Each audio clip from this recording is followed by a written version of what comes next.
Looking for the Zone prize rules? Would you like to apply for a job at the Zone? Or need a phone number or email for the Zone? Visit zone1150.com. Would you like to sign up for the Zone All Access newsletter? Looking for podcasts of TexAgs Radio, The Louie Bellina Show, or Chip Howard? Or would you like to see the Zone's daily schedule? Visit zone1150.com for more information, any questions, to contact us for everything and anything about the Zone. Visit zone1150.com. It's time to get closer and go farther with Optimum Mobile, voted #1 in customer satisfaction. The more lines you add, the more you save. That means you can get unlimited data for $30 a month per line when you get 2 or more lines. Add that line for him or for her and for them, because every line adds up to more savings. And with 5G access included, you'll stay connected on the network that has 4 times more 5G coverage than Verizon. Switch to Optimum Mobile and get unlimited data, talk, and text for $30 a month per line for 2 or more lines. And the savings keep adding up with great deals on the latest 5G phones with the lowest monthly pricing. It's the perfect time to get closer to Optimum Mobile and go farther with more ways to add and save, all at the same time. Visit Optimum.com/mobile or call 800-864-0500. Autopay required. Exclusive pricing for 2+ lines of service with unlimited data option. Offer subject to discontinuance or change at any time. Other terms and conditions apply.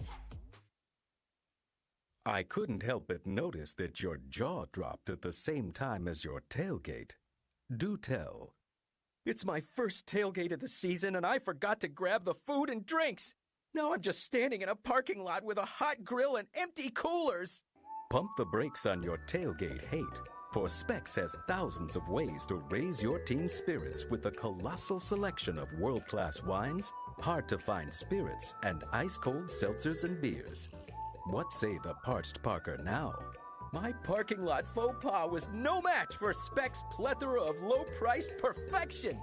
Now I'll take my spot in the pregame Hall of Fame and kick back until kickoff in 6 hours. You certainly put the day in game day.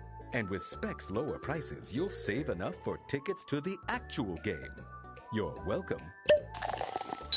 Specs. Cheers to savings.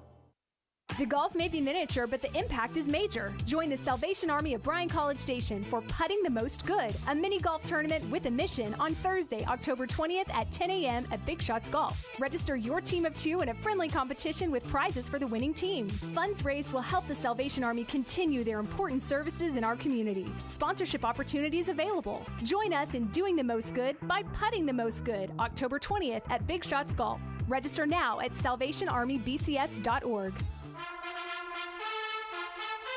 The flagship station for Aggie Athletics is The Zone. Whenever the Aggies are playing, you can hear them right here at 1150 and 93.7 FM. Thanks to our listeners and Aggie broadcast sponsors, Cooper's Old Time Pit Barbecue, Cherry Rafino with Coldwell Banker Apex Realty, and Park at Tradition's Exceptional Senior Living. Here's a big gig 'em to all these sponsors. Listen to Aggie Athletics on The Zone 1150 and 93.7 FM. Every year, 4.5 million young adults between the ages of 18 and 24 visit the ER. It's every parent's nightmare. Umergency gives you all the tools you need to quickly and effectively manage your family's emergency. Umergency provides instant access to vital resources, customized to your student's campus and local community, digital consent form, and built-in urgent alert button. Umergency gives you peace of mind when you need it most. Download your Umergency app now. Spend your mornings with Keyshawn, J. Will, and Max, powered by WC Tractor on Sports Radio 1150 AM and 93.7 FM. This is KCNE College Station, Bryan. From WTAW, I'm Chelsea Reber with a news update on The Zone. Bryan ISD's proposal to rezone land for its new Transportation and Maintenance Center, which returns to the Planning and Zoning Commission tonight after it was first presented to P&Z 2 weeks ago, was formally adopted by school board members last night. I move that the board approve the proposed amendment to the existing plan development land uses and development standards and recommended by the district's team. School board members did not discuss the motion in public before last night's unanimous vote. The vote followed more than 90 minutes of discussion behind closed doors. This week's Bryan City Council meeting included approving nearly a dozen annual contracts for various goods and services. Chief Financial Officer Will Smith was asked about increased prices compared with a year ago. I would say on average, you're looking at about 15% for this body of things. The contracts range from outsourcing bulldozing services to insurance premiums. Last month, the College Station City Council received the police chief's report about law enforcement issues in the Northgate District. At last week's council meeting, a resident warned of associating people with gangs. Trey Watson shared that 10 years ago, he and a group of his family and friends were wrongly labeled as a gang because they had a group name. And I feel like that's super toxic to put on young black men because y'all would never consider frat people as gang members as well. The council by state law is not allowed to respond to remarks made during the public comment portion of their meeting. Brazos County Precinct 2 constables arrest a man who has lived in Brazos County the last 2 years. The man is being extradited to New York State on a fraud charge. According to a Brazos County news release, 33-year-old David Whitman was known to local law enforcement as someone to be openly hostile and make threatening statements. It's the fourth time in 13 months Whitman has been booked in the Brazos County Jail. Online court records show he's awaiting 3 trials on drug charges and a 4th for failing to identify himself to law enforcement. The news release did not disclose the circumstances of Whitman's arrest. For more news, go online to WTAW.com. I'm Chelsea Reber on The Zone. Start your sports day with Keyshawn, J. Will, and Max, powered by WC Tractor. Weekday mornings from 5 to 8 on 1150 AM and 93.7 FM. Or just tell your smart speaker to play Zone 1150. WC Tractor is your local award-winning Kubota and New Holland dealer. Call them with your questions at 1-888-8-TRACTOR. That's 1-888-8-TRACTOR. Or check them out online at WCTractor.com. Rise and shine. Weekday mornings from 5 to 8 with Keyshawn, J. Will, and Max from ESPN Radio. Powered by WC Tractor. Here on The Zone. Since 1957, Slovakic Sausage in Snook has been making the best tasting sausage in Texas from the same family recipe. Slovakic is the official sausage of Texas A&M Athletics. Whether it's from the grill to the family gathering or from the pit to the neighborhood party, serve the sausage voted best in the Brazos Valley. Serve Slovakic. Be sure to come in and check out their full-service meat market, relax on the front porch, or grab some fresh kolaches from their bakery on your way out. Slovakic Sausage, Highway 60 in Snook. Good morning, sports fans. I'm Zach Taylor with your Aggie Sports Minute on The Zone. This Sports Minute is brought to you by Hokomata Roofing and Supply. Call 936-825-0500 or click HocoSupply.com. It's a reset for 24th-ranked Texas A&M football as it tries to bounce back from a humiliating loss to App State last Saturday. I asked Coach Jimbo Fisher if the L was a wake-up call for his team. That all depends on how you wake up and what you do the next day and how you respond to it and what you do to things. And life's about what you do the next part of it, and the next day and the next play and whatever happens to it. Hopefully that'll be a great thing. And I like them referencing that they're capable of doing that and what happens and the way things go. Now we have to prove that on the practice field and go. We had a very veteran team in that group, and I think they understood the importance of details, which we talk about all the time, which guys still strive for all the time and do what we do. Like I said in that game, I don't think effort or anything else determined that. I think we played very hard and very physical. We just didn't execute at a high level, and hopefully we'll practice better to be able to execute during the game. We'll see if the Aggies are awake this Saturday when they host number 13 Miami at Kyle Field. Kickoff is at 8 p.m. with the Zone Game Day show sponsored by TexAgs.com, getting underway at 5 right here on The Zone. Head out to the baseball diamond where the SEC has announced its conference schedule for the upcoming season. Texas A&M will kick things off with a series at Kentucky on March 17th, followed by a 3-game home slate against Mizzou starting March 24th. Also making the trip to Olson will be Alabama, LSU, Ole Miss, and Florida. And that's been your Aggie Sports Minute, brought to you by Hokomata Roofing and Supply. On The Zone, I'm Zach Taylor. Every home game Friday, the Louis Bellina Show is live from the T-Mobile on Texas Avenue in Lincoln. You can eat free pizza from Hungry Howie's, win great prizes, just spin the wheel, and register to win Aggie football tickets from T-Mobile. Every home game Friday. You can also register online at zone1150.com from Thursday, 1 o'clock p.m. to Friday, 1 o'clock p.m. It's Lunch with Louie every home game Friday. If I'm going to do this, I'll need my news team at my side. News team, assemble!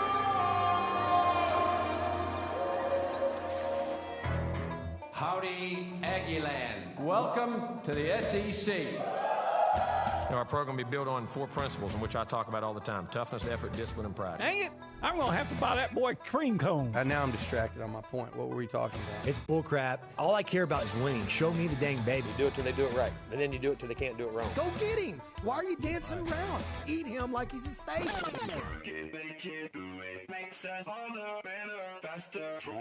He fits what TexAgs radio is about. He fits into what the listeners are going to want. He's a pro on every level. That's how long I've been on ya.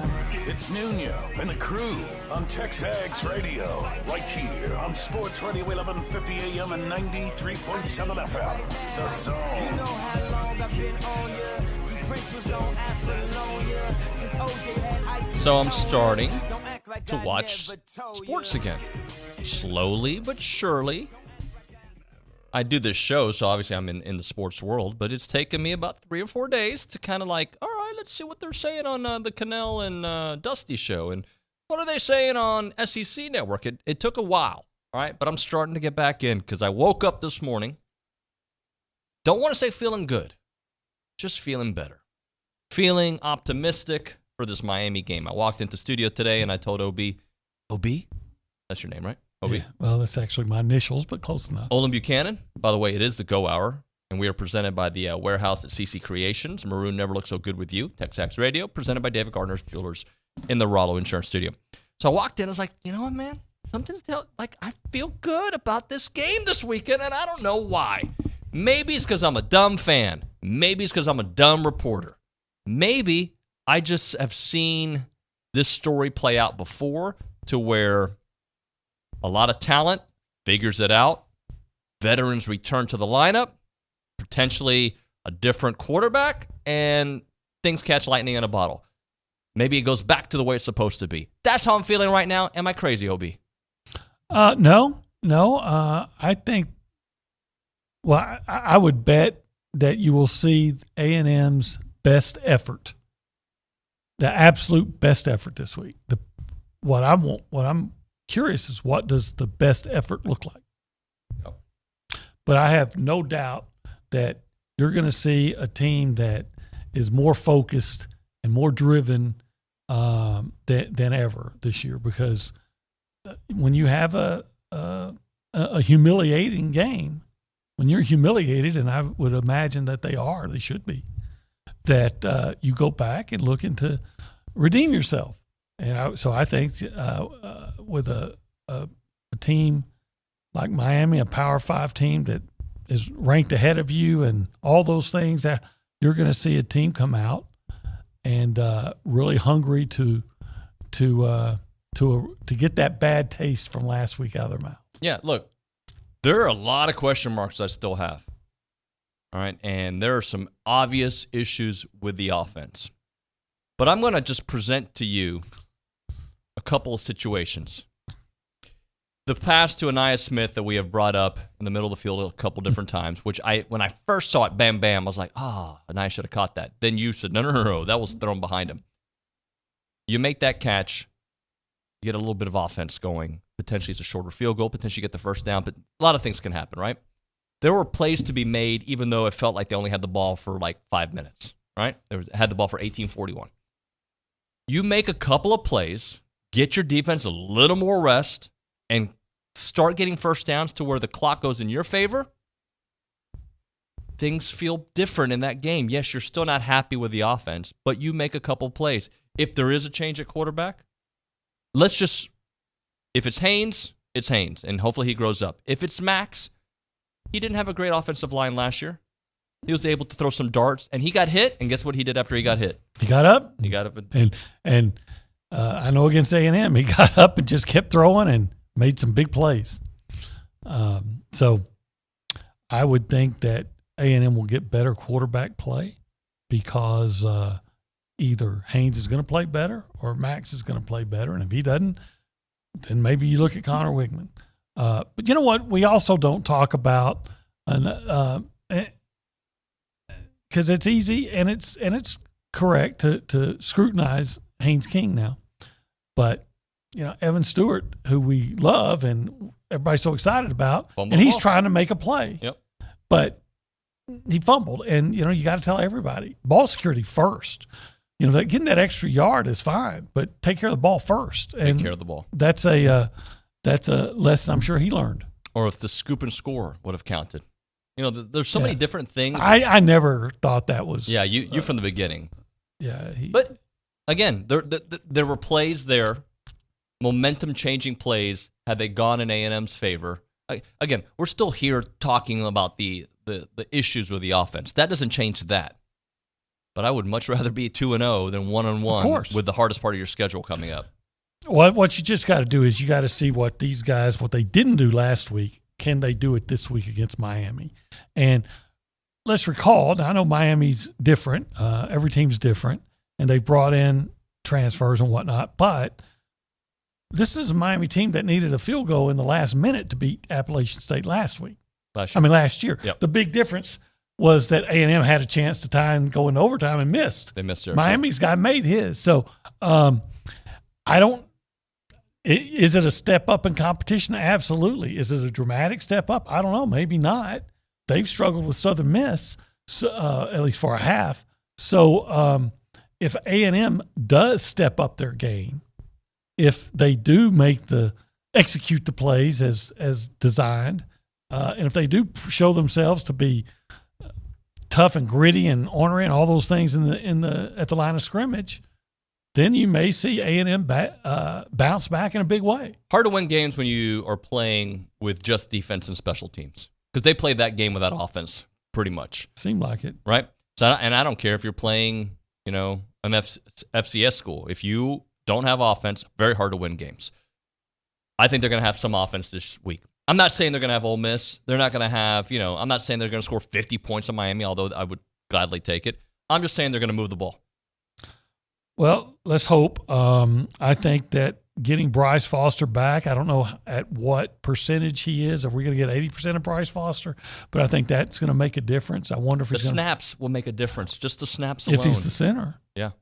And that's where I expect he'll be playing. But don't you got to look and see, okay, is if Wyckoff is grading out, and I don't know how he's grading out, but if he's grading out as a blocker higher than a Goombie, do you start thinking about maybe trying him at guard? Yeah.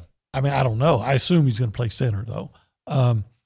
So I think that'll help. But we're going to see some changes, man. We are. I think more than anything, you're going to see guys that are just going to play harder and smarter. Yep. And I think that's what they need to do, play harder and smarter. And quite frankly, we talked about Evan Stewart fumbling. Well, one of the biggest plays that wasn't made, we now know, was Chase Lane was supposed to block a guy instead of run. Well, if he's not there mentally, where he can't make the play, do what he's supposed to do on a really big play, then why not put Chris Marshall out there? Yep. I'm going to read this on the YouTube page. Hello to CW, hello to the YouTubers, and hello to TexAgs.com for watching. Brent Mills says, hard to sip that maroon Kool-Aid right now, but I'm getting thirsty. And that was followed by Herbert Moon, who says, life's too short not to sip the maroon Kool-Aid. So, you know what? Always believe. I'm not going to allow – I did allow it. It did affect – and I've said this before, and excuse me if I said it to you already, OB. When I'm in my college football space, right, whatever that means, if it means preparing for the show, watching stuff, talking about it, I get in this I was in this fog. But it was very easy to step out, take the kids to help them with homework, take them to soccer practice. You can step out of that world. Very easy to step back in, especially when everybody wants to talk to you about what happened in the game. I'm not going to allow that. Look, that was a terrible game. Moving on.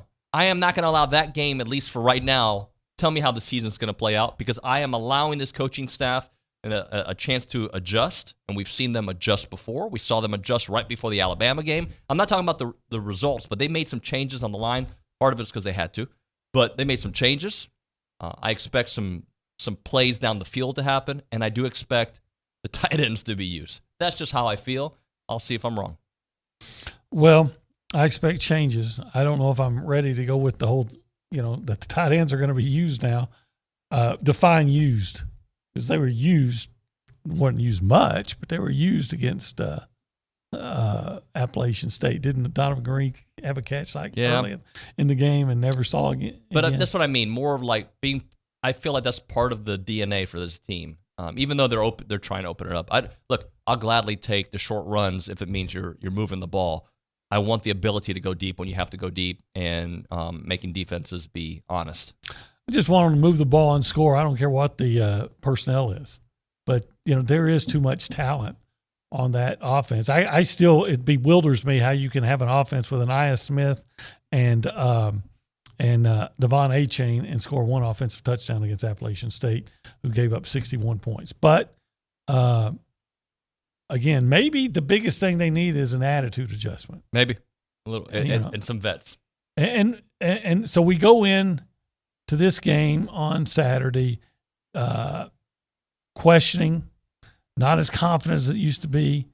But if they go out and able to go out and win, then you'll get a infusion of confidence. You beat a good Miami team, and I do think they're good. And I'm going to take their ranking for what it was or is. Let that be the building block for the rest of the SEC season. Let that be the case. All right, let's go around the room and say hello. We go behind the glass. Nick Savage. Good morning, Nick. Good morning. Howdy, y'all. Howdy. Oh, I know we're going to get to it here in a second with Ana Rosa, but with that SEC baseball schedule being released is pretty ridiculous. I think if you're looking at last year's ranking, there's like 6 out of the 10 series are all ranked opponents, and their road schedule is like ridiculously hard. But yeah.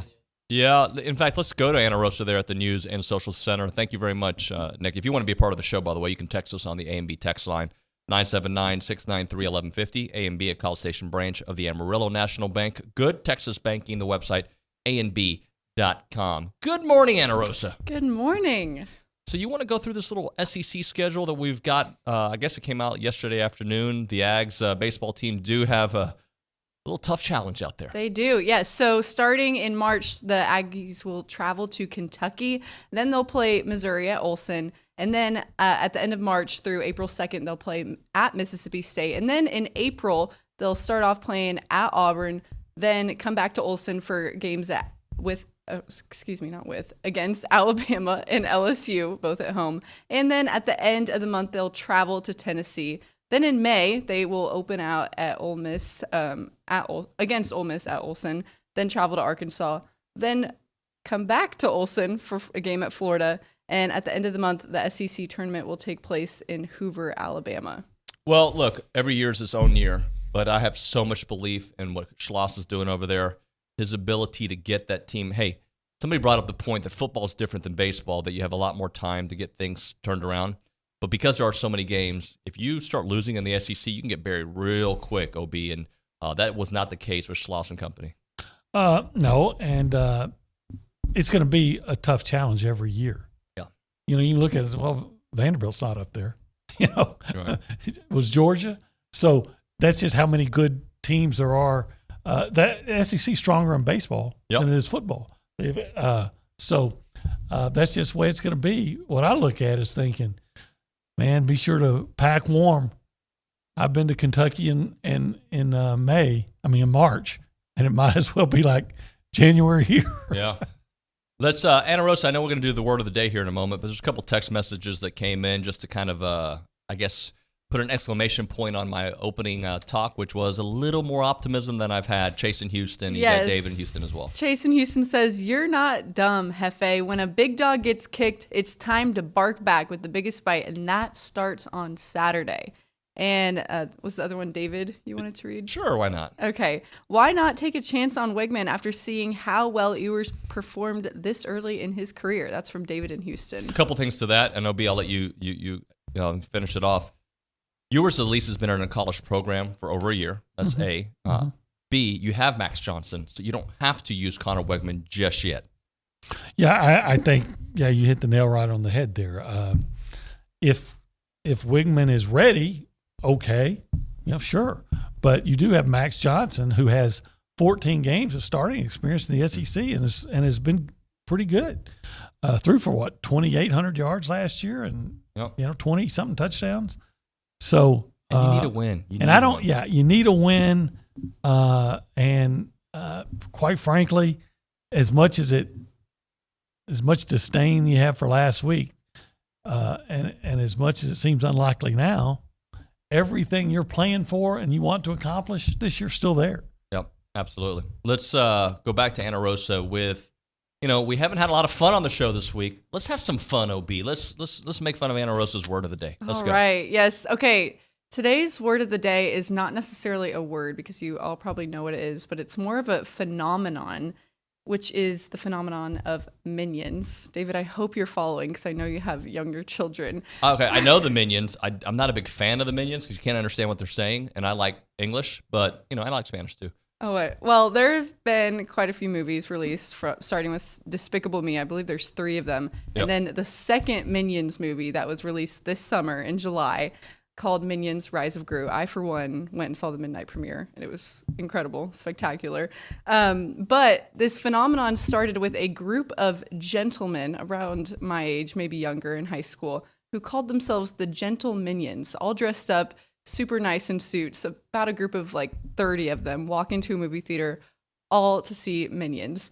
And they are filmed absolutely raging, throwing popcorn everywhere in the movie theater, which started a trend of people everywhere wanting to see Minions and dress up accordingly.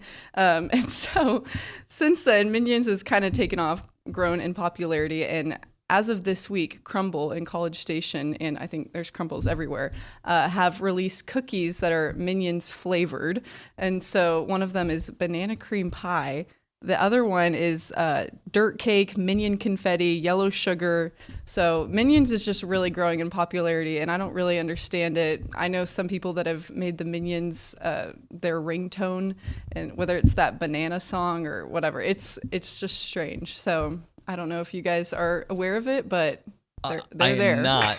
So I'm trying to think of other phenomenons that have taken over. OB looks really disappointed. Well, I think I enjoy the Aggies' loss more. I'm just kidding. Just joking. I promise. I'm kidding. We on occasion back in the day would use the word minion as kind of an insult. Yeah. Even before the, Despicable Me. Probably because I was despicable. But I'm going to set you up on a tee I don't here. get the I don't get the fascination with the cartoon. I'm going to set you up on a tee here. All right. I'm not going to make the joke. I'm going to allow you to do it and get in trouble. Oh, great. Just from one particular person. If we did a Minions movie, who would be one of the Minions from our TexAgs staff? From our TexAgs staff. The Minions of our Zane, of course. Okay, that's what I wanted to say. I was going to let you say Who's it. Gru then?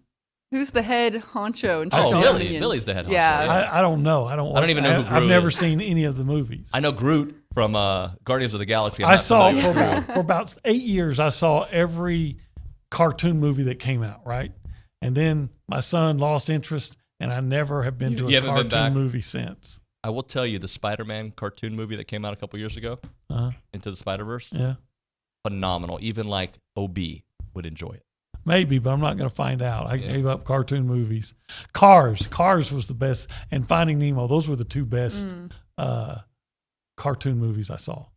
All right. Well, now that we've lost all of our listeners, we're but going to Minions, no. Minions, no? No. Ana Rosa, good stuff. So it's a phenomenon, not a word, correct? Yes. And by the way, let me ask you this. Do people get in trouble when they start doing the Minion thing at the theater, or is it like applauded? Like, let's make a mess. Yes. So there was another the guy TikTok. has to clean it up, doesn't? Right. There was another TikTok of a certain movie theater that put up a sign at their door that said they will not be allowing anyone in suits to enter the Minions movie because of the chaos that ensued in that first video. So I don't know how strict that rule is across hire all a big movie usher, theaters. Big guy. Yeah, a bouncer. Stand him in there, and if you get up and start throwing something, throw him out. How It's as simple as that. And by the way, like when people that dress up like movie characters, like Star Wars, and go to theater. I think something's wrong with you. Well, isn't there something wrong with all of us at the end of the day? Well, I think there's a little bit more. I've never dressed up as a super. I've worn a T-shirt. I've worn it here in the show, but I've never dressed. Would you go to Batman and dress up like Batman, wear a costume? Never in my life. Maybe if I was 7. Okay, yeah. Once you get into your teens, is it weird that I'm a 46-year-old man with those pajama footies? Yes, Batman? that's incredibly weird. All right, weird. let's pretend like I didn't tell you. One thing I can guarantee you, one thing I know, all right, is that Randy over there at the Association of Former Students does not have Batman footies, all right? I can guarantee you that. He might have Aggie footies. He might, but he doesn't have that. All right, we're talking about the association because what they do is they give. You know that. That's why you've probably already gone to IamTheWhy.com. If you haven't gone there, you're missing out. That tells you their why. Their why of why they give to so many people, why they've done it for over 140 years. You are their why. That is what I Am the Why is all about. It's about stories about Aggies that give the association their purpose, their mission, what they want to do.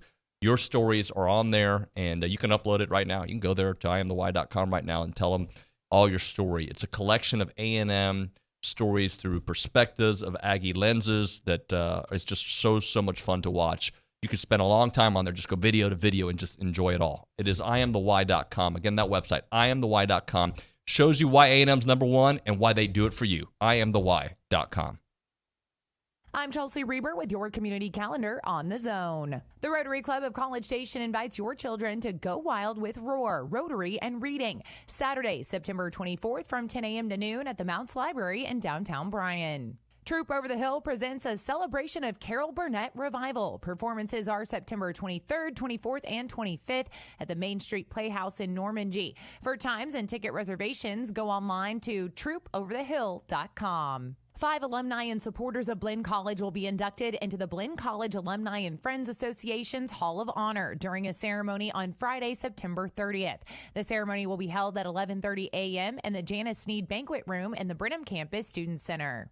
Win a pair of tickets to the A&M Miami game, plus a pair of passes to the Zone Hospitality Tent.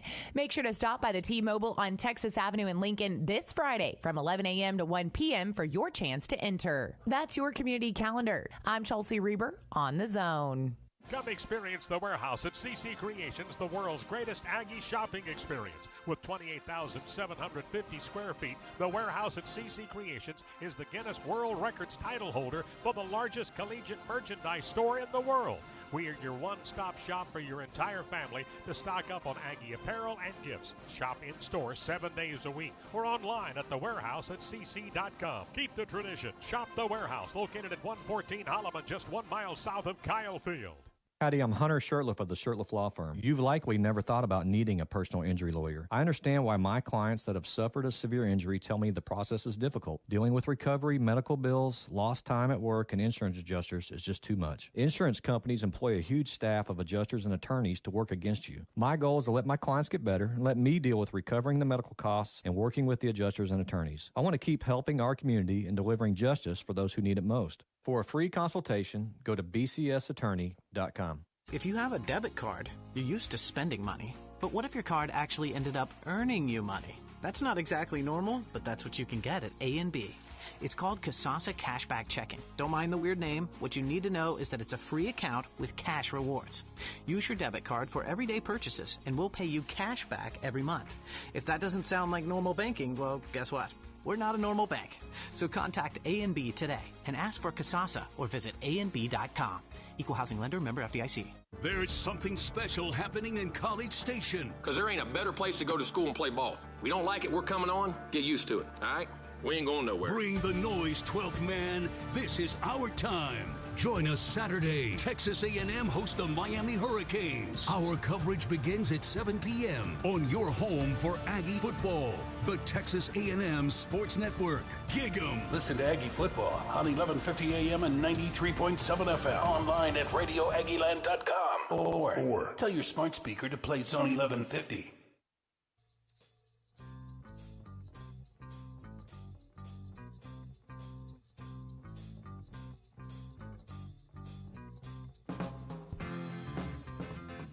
It is TexAgs Radio, presented by David Gardner's Jewelers, here in the Rollo Insurance Studio. Again, we call this the Go Hour.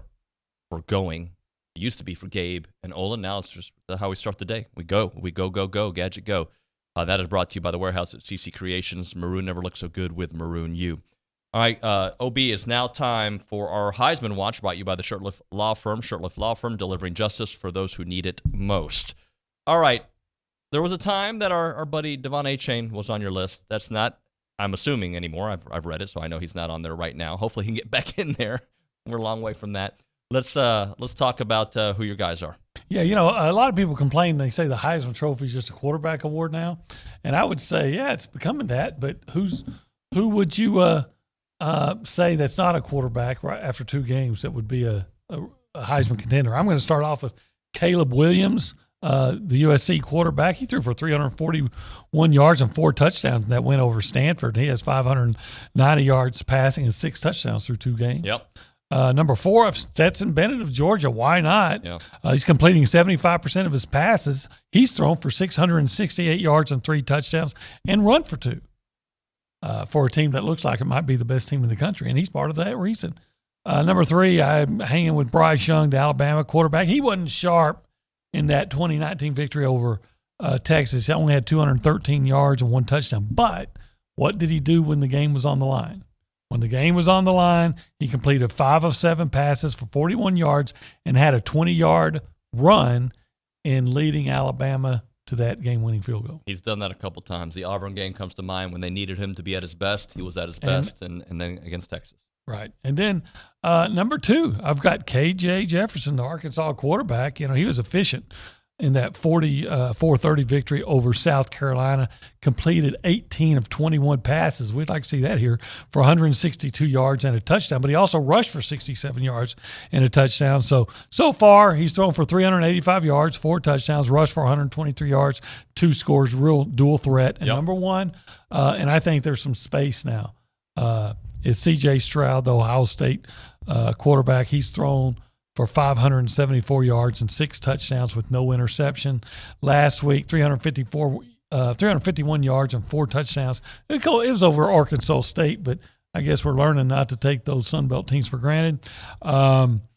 So right now, to me, C.J. Stroud is the definite front runner. All right, let's take a short phone call because we got Stephen McGee about to join the show. Brad, I didn't see him holding on our hold for such a long time. Brad and Brenham, welcome back to Hi, Brad.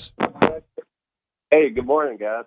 Good morning. Hey, all week we've been listening all about the X's and O's of our team, and I just kind of wanted to say, it's people are focusing so much on the play calling and things and that. And look, Jimbo knows X's and O's like backwards and forwards, and I think the biggest problem going forward is just the psychology of the team. This is a problem throughout our country with younger people. I mean, look at Alabama Saturday.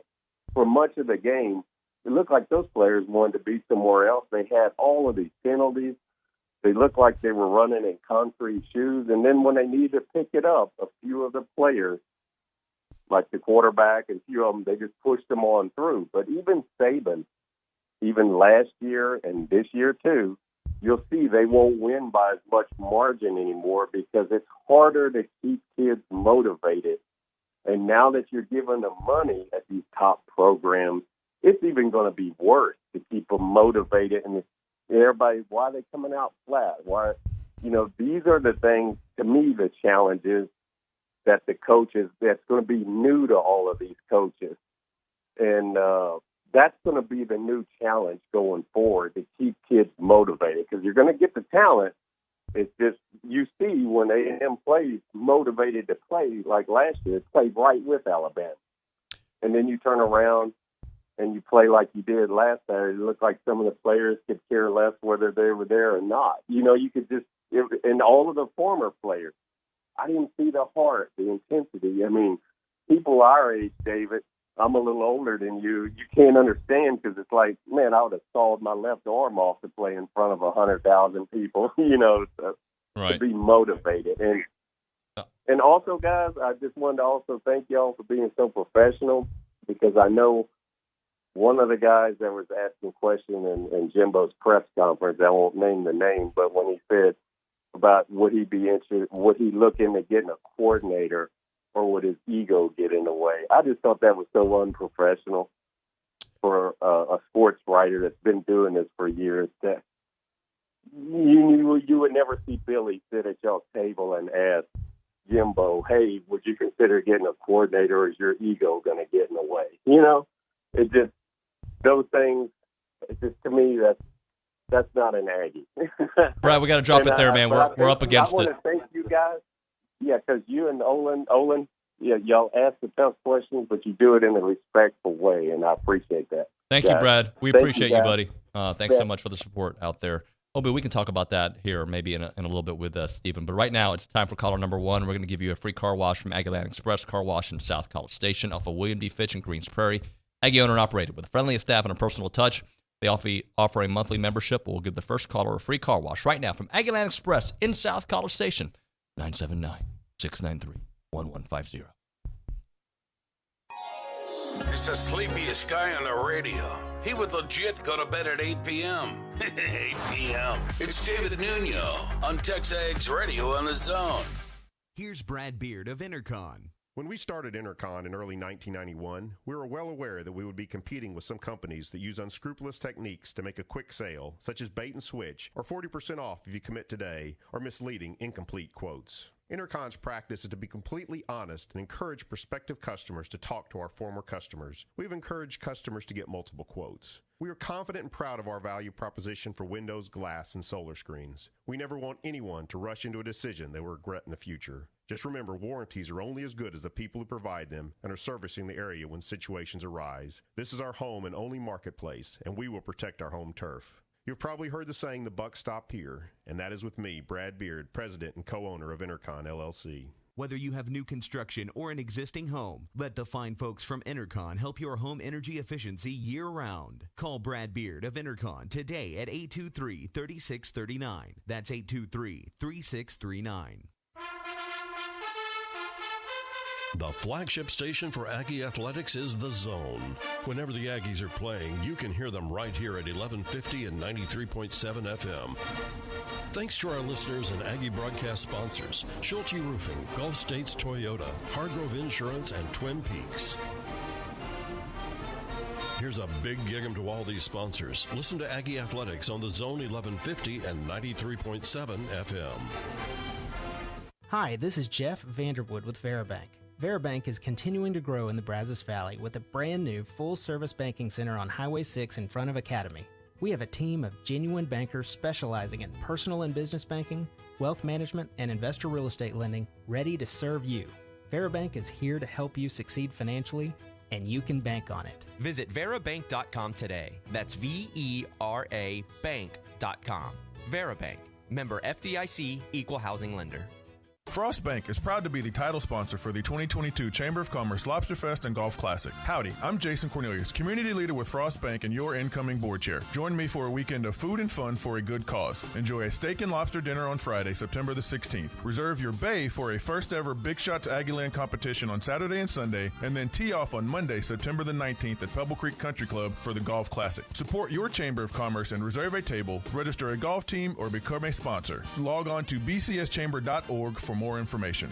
You can listen to Aggie football, basketball, and baseball on your Amazon Dot or Echo. Step 1, say, Alexa, enable Zone 1150 skill. Step 2, anytime you want to hear fighting Texas Aggie football, Texas A&M women's basketball, or Aggie baseball, all you have to do is say, Alexa, play Zone 1150. It's that simple to listen to your favorite A&M teams that play on the Zone with your Amazon Dot or Echo. Make sure to say one time, Alexa, enable Zone 1150 skill. Then say, Alexa, play Zone 1150.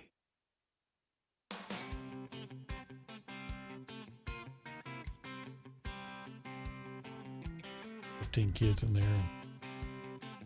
Obi just gave a great story about a restroom. I'm not going to get into it. It's TexAgs Radio, presented by David Gardner's Jewelers here in the Rollo Insurance Studio. We call this the Go Hour, brought to you by the Warehouse at CC Creations. And now it's time to get a little bit of reality. A guy who knows it better than we do. Stephen McGee, our QB1, Paragon Financial's best. What's going on, man? Morning. I had to come in for the real thing this morning. It's always good to see you guys in person. It's more fun when you're here. It's different, right? It's the off-air commentary. Then you get to see how Obi's dressed. He's always dressed for the crowd. Yeah. You know, this guy's he's a hidden gem. Wranglers today. Hey Dude shoes. Nobody gives you a hard time for your tight shirt. Why do they? Your guns are popping. Well, they are popping. I have pop guns. Steven, somebody give me some tape because I'm ripped. Tell him your alter ego, Rock. Rockadelli, that's my alter ego. You know, you are the king dad jokes. You know, I'm at this new phase of life where I'm trying to incorporate those in because I cannot wait to embarrass my daughter, like I just like that's gonna be me. But the greatest repertoire of dad jokes is right here. Yeah, he can just fire them all day long. I didn't even think I was joking. I'm ripped.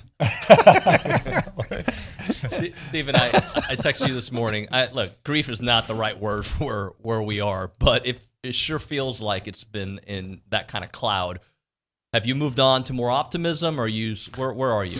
Well, I think you can only be more optimistic. I mean, it can't get any lower, in my opinion. I think, it was a huge step back for this program, not just on the football field, but I think bigger picture, with Texas having a good day, their quarterback playing well, in the recruiting front, which is the pipeline of good programs. It has to be a step back. You already start to see, was it the 5-star running back? That's this and so there's so many other areas in which you just how about fundraising? How about donors? How about the staff?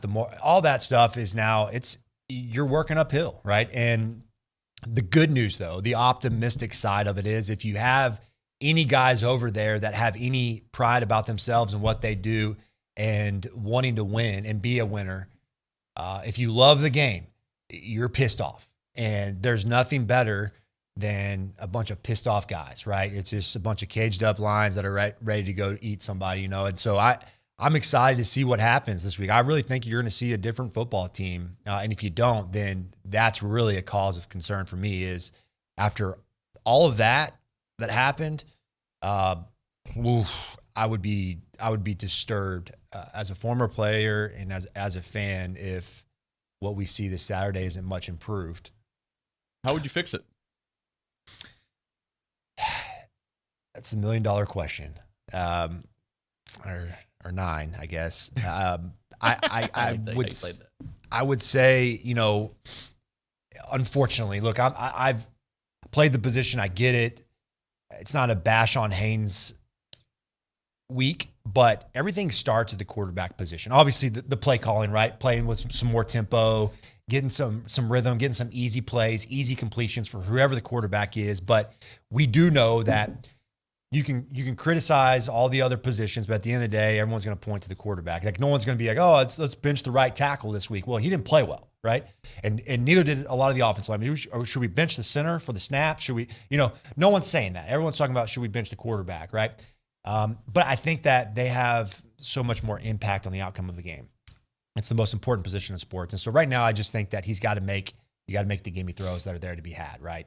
Guys around you are going to make mistakes. That's part of football, but I just don't know if the quarterback ability that we've seen through 2 games is going to allow us to be the type of football team we need to through the SEC West. Stephen, Army.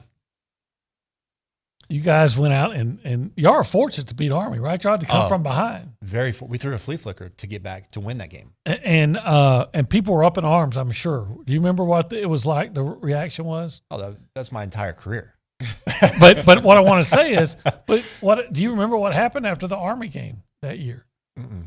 Well, y'all came back and with a big win. Of course, it was Louisiana Tech, but you dominated them, and y'all went. I think y'all won something like. I'm looking at it. 5, you went like 6-3 the rest of the way, but the 3 losses were a combined 5 points. The last 2 games of the year, you lost to Oklahoma by 1. I think I remember something involving Jaworski Lane maybe in that game. and then Nebraska by 1.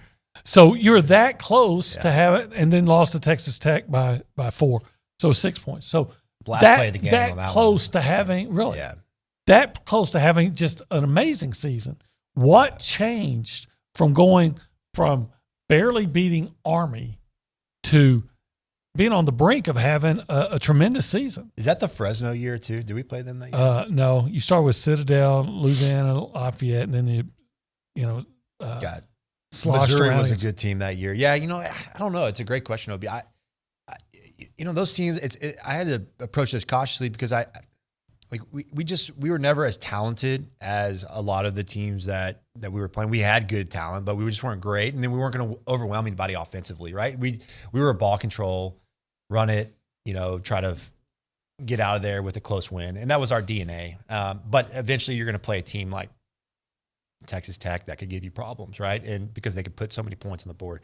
But this team is so different in that 37 yards with 25 seconds to go in that Texas Tech loss. I know. It was and we had the chance to, if we stay in bounds, I think that game, run the clock out. No, that was Nebraska later. That was Nebraska. That was later. And then we had the field goal. It was like all three phases we failed, And so we had same deal here, though. I mean, like we're talking about 9 or 10 of 11 guys doing their job on every play, right? I mean, a lot of the guys are doing really good, but then one guy doesn't do his job. And so you've got to get team football. It's all about the team. And that's why I love this game more than anything. And you got to get a bunch of guys that, like Appalachian State, it's not about the most talented football team. It's about the best football team. And sometimes the best football team has guys that do not have any stars next to their name, but they play really, really well together. They do their job. They focus on their assignment. They stay the course, and they just, by God, they want to win, Yeah. Like those tough yards, they're just dirty. Like they just want it. They You got can that feel extra 2-3 right there, yeah.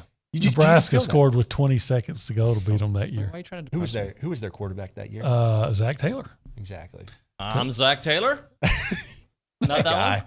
Oh, different Zach. All right. But the point I'm trying to make is that, as I recall, that looked like a disaster. How can a good team only beat Army by 4 points and have to rally to do it? That's not a good Army team, as I recall. But you came back and you were that close.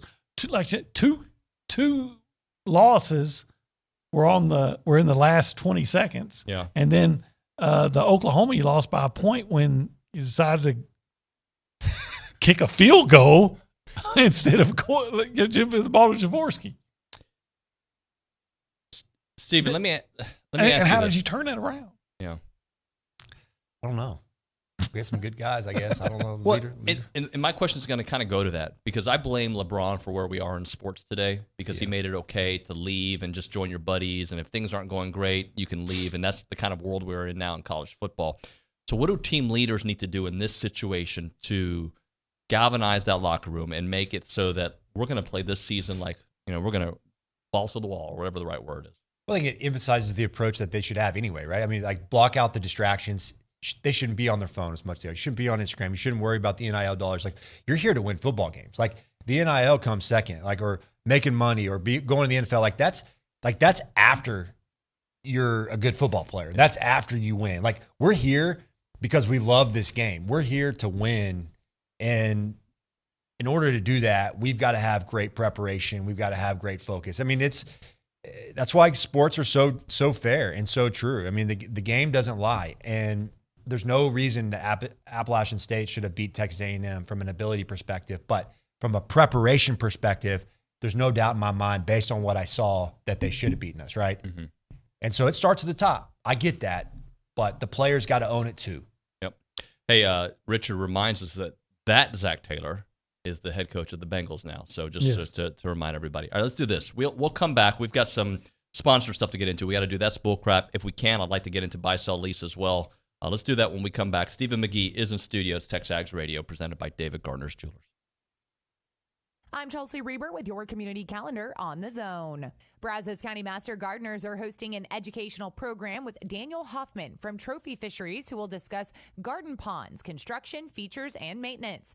Tuesday, September 27th at 7 p.m. at the Brazos County Extension Office. Pink Alliance is proud to present Olympian and breast cancer survivor Shantae Lowe as this year's speaker for the 19th annual Surviving and Thriving Luncheon, Wednesday, September 28th at the Hilton. Purchase your tickets at survivingandthriving.org. Volunteers are needed for the Texas Lions Camp Fall Festival on Saturday, October 1st at Santa's Wonderland. If you're interested in helping out, email tlcfallfest@lionscamp.com. Submit your nonprofit event by email to news@wtaw.com.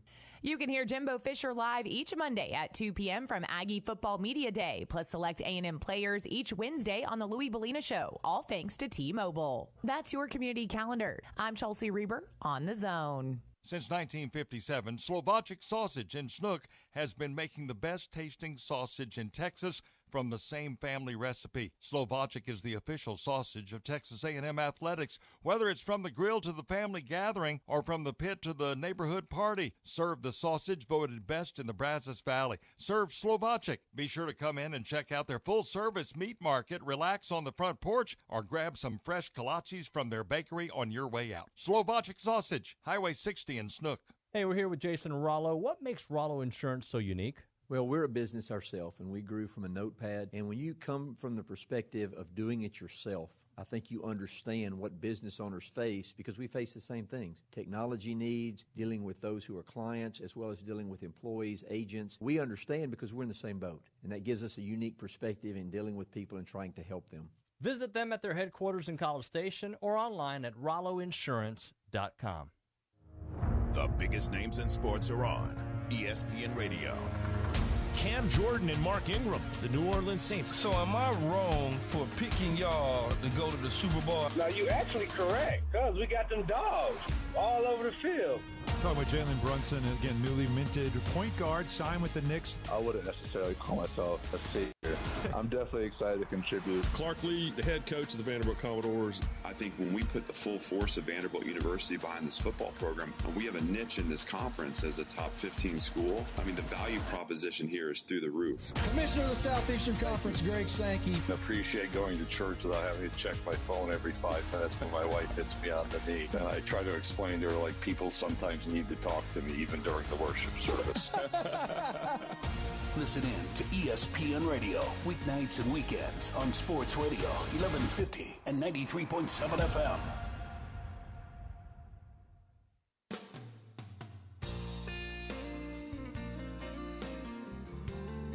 Back on TexAgs Radio, presented by David Gardner's Jewelers here in the Rollo Insurance Studio. It is the Go Hour, presented by the Warehouse at CC Creations. Stephen McGee with us, Olin Buchanan's with us, and now it's time for That's Bullcrap, presented by Tom Line Plumbing. For service you can trust, consider Tom Line Plumbing. Great friend of Stephen McGee, longtime trusted plumber in and around the Brazos Valley. The website is tomlineplumbing.com. All right, let's start it off with QB1. Stephen McGee, what is bullcrap in your world? Well, the obvious bullcrap this week is got to be that you lose at home to Appy State. But if we could take it a step further, I just say that the world's not going to end. It's never as bad as you think it is, and it's never as good as you think it is. You turn on the tape, and it's just not. I'm not trying to sit here and say anything was great or good, but there was a lot there that you could take home. Like, all right, we didn't probably play as bad as what everyone's going to paint it out to be. I think A&M, though we're at a very critical point of our program, I think it's bullcrap that anybody would say that Texas A&M is over or that Jimbo is a complete waste. I mean, we go back 1 year, was it 2021, when LSU was a threat to hire him, and I remember saying on air that if LSU were to get Jimbo and sign him, it would be very difficult for our program to kind of come out from where we were. And so, look, just because we lose a really bad football game, I'm not ready to get rid of all the players and Jimbo just yet. OB? This won't be popular. I tell you, what I think is bullcrap is I saw that video of from the yell practice and things like that, and the guys that's gone viral, and the yell leaders insulting. Look, here's why. Yeah, we all know that I didn't go to college, didn't go to A&M, but I've become an A&M fan and all those things because I always thought of A&M as being the good guys. You know, that's what I liked about A&M. The respectful people come in. They always talk about how well they're treated at A&M. And I think when you're doing something like yell practice, where the visiting teams are encouraged to come in, I get it. You're trying to be funny and everything, but you're supposed to be the good guys. Why do you want to demean the other? You know, the people from the other team that are coming. I don't get that. I don't think that's, at least in my mind, that's not what A&M is supposed to be about. I like and that. I think to do that, that's bullcrap. I like that. Mine is on piling on. People love to pile on social media especially. It's like everybody's got to get their licks in on Texas A&M. Look, I'm not a big fan of social media. It's a big part of what we have to do in this industry, and there's a lot of good that comes from it too. But piling on when somebody's down and people just rejoicing and then reaching out to recruits and all the things that come with what is happening on social, to me, is bullcrap. All right, go ahead. I'm sorry. You were going to say something, Steve? No, it's good. All right, let's do a little buy, sell, lease. We usually do it in the prior segment, but we went a little long. So, Steven, what are you buying? I'm buying Fadil Diggs. I still like him. Yeah. I like him too. I mean, he's OB? No. Yeah. Is that all right? I'm buying the same guy I buy every week now. It's Devon Achane. I mean, he's your offense right now, right? I'm also buying a quarterback that will run from the pocket if he doesn't see an open receiver right away. Yeah. I know they say, man, look how great he is, or look how brave he is if he'll stand in the pocket with everything going around and deliver an accurate ball. Well, if you do that, great. If you're not, maybe sometimes you're best served by taking off if you have running ability. I'd like to see more of that. We saw it last week, and it helped set up Devon Achane's first touchdown. I am buying the Aggie defense to go along with you beyond Fidel Diggs. I think some vets will come back this week. Hopefully McKinley Jackson's in the middle of the defense, get off the field on third down. If you give up 14 to 17 points again, you're winning this game because I think offense is coming. Is number 30 out? I know he got hurt. I never can pronounce his name, but Tumisi Adelie. Him. Is he out? I don't think so. He's back. Or he's going to play this week. I haven't heard that he's been playing really well. Yeah, I was going to say that's my guy for potential buy there. I mean, he flashed big time. Yeah, no, he absolutely did. All right, what are we selling, Stephen? Well, it's tight end position or offensive line. To OB's point, Devon Achane is arguably the best football player on the team, and it's just like we haven't been able to see it. I mean, we saw it in the kick return game, but we've got to find a way to get this guy some space, and maybe it is just in the pass game, like you mentioned earlier, Dave. I mean, I think that he's got to find a way to get involved, but as of this point in the run game, we haven't been able to do it much just because we haven't been a cohesive unit up front. Snaps are all over the place, and with an athletic quarterback, you should be able to run the ball, especially against Sam and Appy State. So I hate to bag on them, but we've got to find something up front, and right now I'm just selling. OB?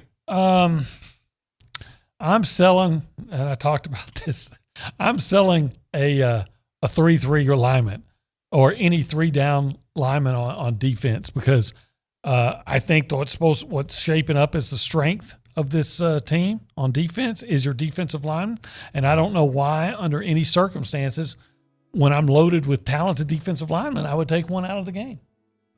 I'm selling turnovers. I know we didn't throw an interception, but those turnovers were deadly, giving up to those 10 points. All right, quickly, let's get the lease in. Damani Richardson for me. I fourth-year guy. I think he's been flashing every week. He's playing with a lot of speed, playing fast, but I've always kind of looked at him. He's a box-type safety player, hybrid linebacker safety. Is he a liability in the pass game? We don't know yet, but I think as we get further along in the year, we're going to see better quarterbacks. That's why I want to see, but I love his energy. I love his leadership. I think he's a good kid. I'm leasing the offensive line. I know it hadn't looked that good, but with the potential of Bryce Foster coming back, maybe it'll make a big difference. So I'm going to lease him for now with the intent that I'm thinking Bryce Foster is going to make a difference. I'm leasing offense. I think there's going to be some first downs in this game. You get some first downs, you throw the ball down the field. I think you're winning this game, especially with that defense. I like it. I think that there's a good chance A&M wins this game as well. I mean, Vegas seems to think so. Yeah, they do. That's Stephen McGee. Thank you, brother. Yep. Good to see you guys. OB, great job, brother. Thanks. When we come back, getting it done with Ryan Swopes, TexAgs Radio.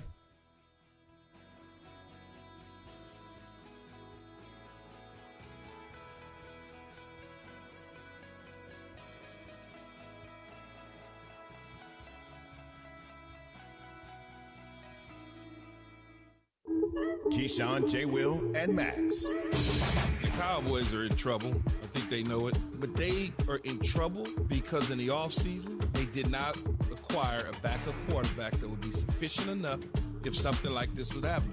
Backup quarterbacks at a premium. If you can get you one, you go and pay for that guy. This is where we are with the Dallas Cowboys. Another dud season for them. Listen in to Key, J. Will, and Max, powered by WC Tractor from 5 to 8 on the Zone. I think it's just vapor. Vaping is safer than smoking, isn't it? There's really not even that much nicotine in them, right? One vape pod has as much nicotine as one pack of cigarettes. My kid knows it's dangerous. 5.4 million American kids vape, and most think it's harmless. Get your head out of the cloud. Talk to your kid about vaping. Visit talkaboutvaping.org. That's talkaboutvaping.org. Brought to you by the American Lung Association and the Ad Council. This is Aggieland's home for Aggie football, Aggie basketball, and Aggie baseball. The Zone 1150 AM and 93.7 FM. Plus online at RadioAggieland.com. This is KZNE College Station, Bryan.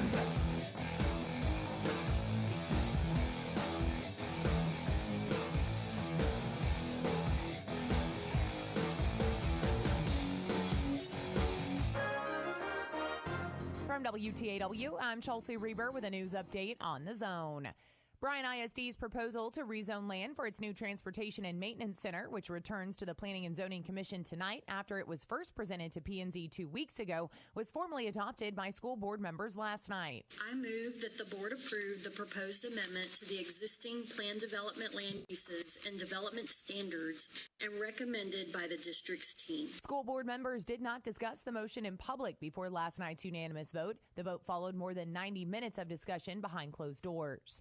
This week's Bryan City Council meeting included approving nearly a dozen annual contracts for various goods and services. Chief Financial Officer Will Smith was asked about increased prices compared with a year ago. I would say on average, you're looking at about 15% for this body of things. The contracts range from outsourcing bulldozing services to insurance premiums.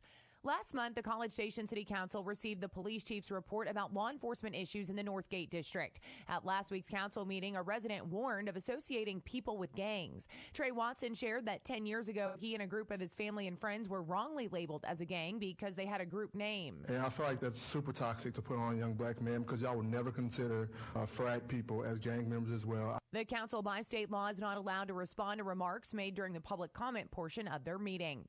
Brazos County Precinct 2 constables arrest a man who has lived in Brazos County the last 2 years. The man is being extradited to New York State on a fraud charge. According to a Brazos County news release, 33-year-old David Whitman was known to local law enforcement as someone to be openly hostile and make threatening statements. It's the fourth time in 13 months Whitman has been booked in the Brazos County Jail. Online court records show he's awaiting 3 trials on drug charges and a 4th for failing to identify himself to law enforcement. The news release did not disclose the circumstances of Whitman's arrest. For more news, go online to WTAW.com. I'm Chelsea Reber on The Zone. Here's Brad Beard of Intercon. Replacement windows, like other major purchase items, will at some time in the future need service, whether warranty or not. If you purchase your replacement windows from Intercon, you'll just phone our local number and we'll take care of your issue in a prompt and professional way. Every one of Intercon's personnel who answer the phone will know how to involve the right people to find a solution. With Intercon, you won't spend hours manipulating through an automated phone tree. If you consider purchasing your replacement windows from another window source, a good exercise would be to call the service department of the other company. You might come away thinking it'd be better to put your trust in a local company with a solid and well-established reputation. Ask your friends and colleagues about the customer experience they had with Intercon. We are proud of our track record and our commitment to long-term customer service. Trust Intercon, a family-owned local business, with all of your window needs. Whether you have new construction or an existing home, let the fine folks from Intercon help your home energy efficiency year-round. Call Brad Beard of Intercon today at 823-3639. That's 823-3639. Good morning, sports fans. I'm Zach Taylor with your Aggie Sports Minute on The Zone. This Sports Minute is brought to you by Hokomata Roofing and Supply. Call 936-825-0500 or click HocoSupply.com. It's a reset for 24th-ranked Texas A&M football as it tries to bounce back from a humiliating loss to App State last Saturday. I asked Coach Jimbo Fisher if the L was a wake-up call for his team. That all depends on how you wake up and what you do the next day and how you respond to it and what you do to things. And life's about what you do the next part of it, and the next day and the next play and whatever happens to it. Hopefully that'll be a great thing. And I like them referencing that they're capable of doing that and what happens and the way things go. Now we have to prove that on the practice field and go. We had a very veteran team in that group, and I think they understood the importance of details, which we talk about all the time, which guys still strive for all the time and do what we do. Like I said in that game, I don't think effort or anything else determined that. I think we played very hard and very physical. We just didn't execute at a high level, and hopefully we'll practice better to be able to execute during the game. We'll see if the Aggies are awake this Saturday when they host number 13 Miami at Kyle Field. Kickoff is at 8 p.m. with the Zone Game Day show sponsored by TexAgs.com, getting underway at 5 right here on The Zone. Head out to the baseball diamond where the SEC has announced its conference schedule for the upcoming season. Texas A&M will kick things off with a series at Kentucky on March 17th, followed by a 3-game home slate against Mizzou starting March 24th. Also making the trip to Olson will be Alabama, LSU, Ole Miss, and Florida. And that's been your Aggie Sports Minute, brought to you by Hokomata Roofing and Supply. On The Zone, I'm Zach Taylor. Do you love Aggie football? The Louis Bellina Show, presented by B&B Automotive and Superior Auto Service, 2 remarkable businesses, 1 great family. We love Aggie football, too. Every Monday at 2, it's Aggie Football Media Day. Jimbo Fisher live, thanks to T-Mobile. And every Wednesday, we listen into the players. Also, thank you, T-Mobile, the official 5G provider of the SEC. Check in with the Louis Bellina Show weekdays, 11 to 2.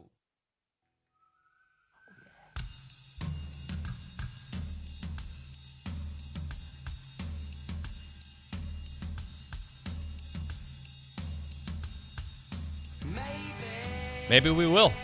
TexAgs Radio, presented by David Gardner's Jewelers here in the Rollo Insurance Studio. Have a good time on the show. Going back and forth with a texter saying on the A&B text line, like, it's not LeBron's fault. He's just a free agent. He's never asked for a trade himself. When I said that he kind of changed the way people look about being loyal to a franchise. It's just my opinion, guy. We don't have to get into an argument about it. I just think he made it cool to leave and join your buddies, whatever team you are, and it's kind of now permeated, I think, to the college ranks, especially with the transfer era now being here. Let's go to the hotline. Ryan Swope getting it done here on the program. Good morning, Ryan. How are you, buddy? David, doing good, man. Doing good. The sun is shining, baby. I like it. I always love your optimism, so I'm going to ask you: have you recovered from Saturday's loss to App State? Absolutely, man. It's part of it. It's part of football, and it's part of just building a championship team. You have some bumps in the road, and I think it's how these kids respond to that. And you know, who are our warriors throughout the season, and how can we turn this ship around and start heading in the right direction? There's always going to be a little adversity along the way, and I think that this week is a true testament to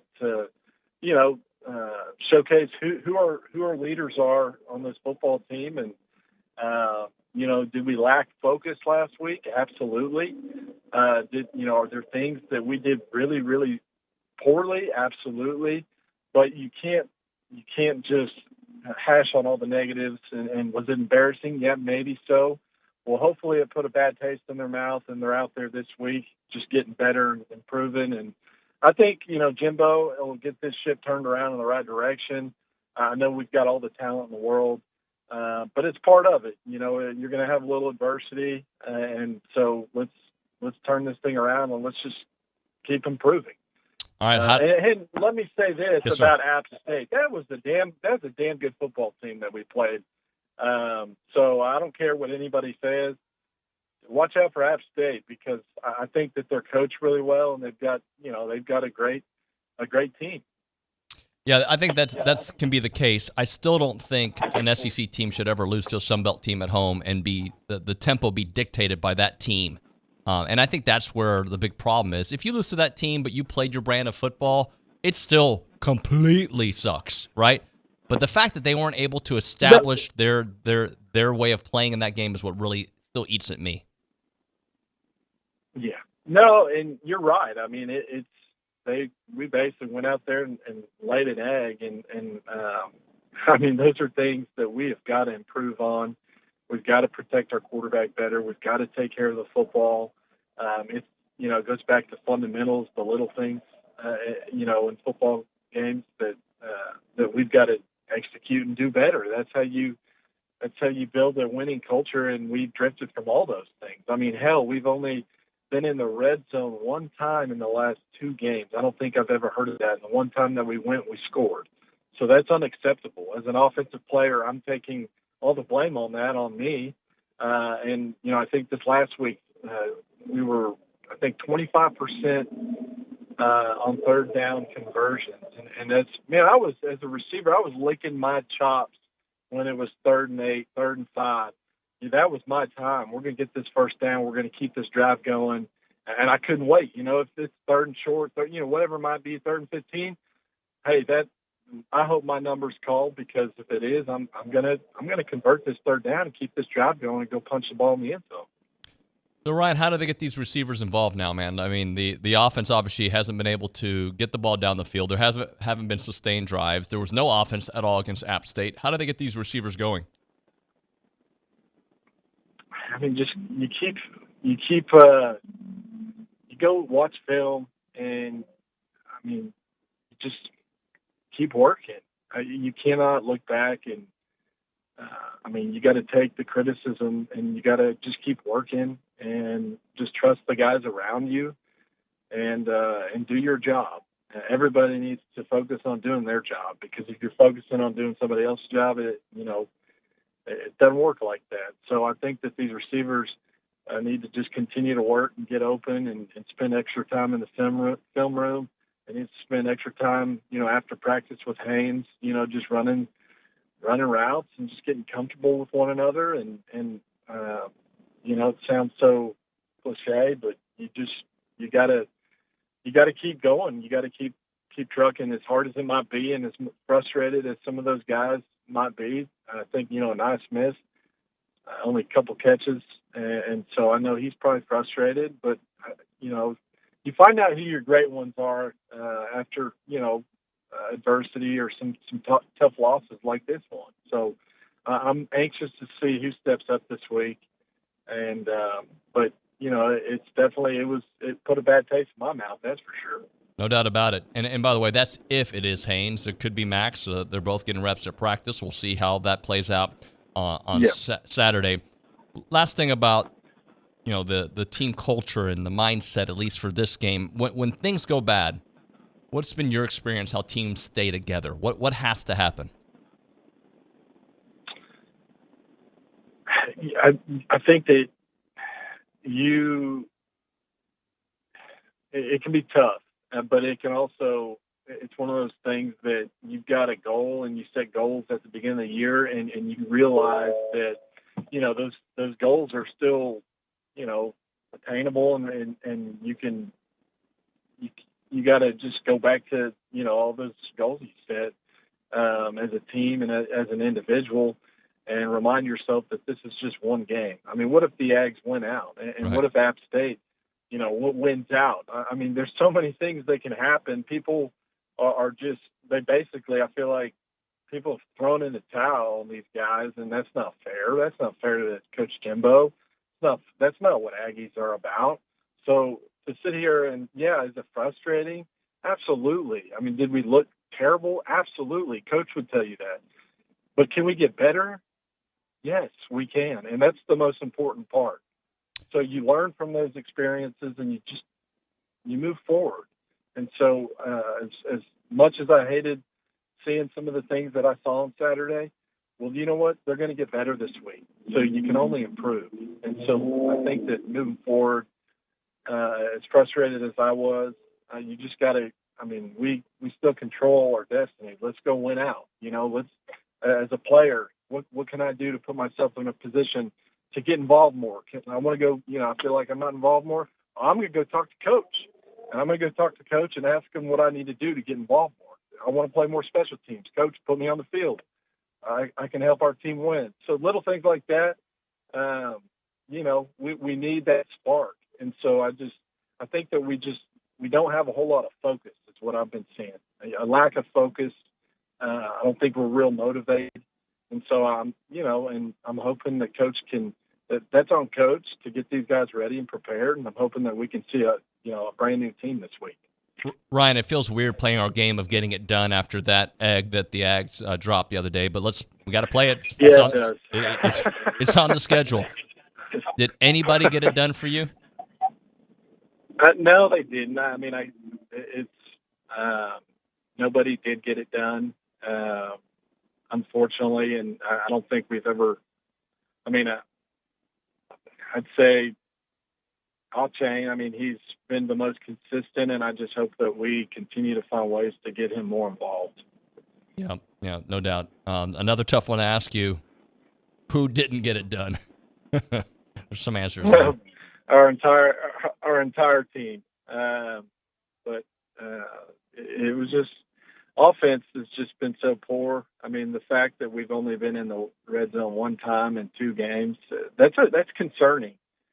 It's very concerning, and we've got to, as a receiver, I'm doing everything I can to spend extra time in the film room on the field, and I would take full responsibility as a senior on that team that, that's my fault, and we got to do better. And so nobody got it done this week, and our offense certainly needs to improve a lot. Here's the one that I think we can all enjoy, this question. Who's going to get it done this weekend, Ryan? Oh, man.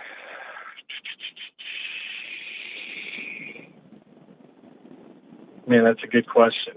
I like the sound I'm going to say that, I'm just thinking here. I'm going to say that we really need to run the football better.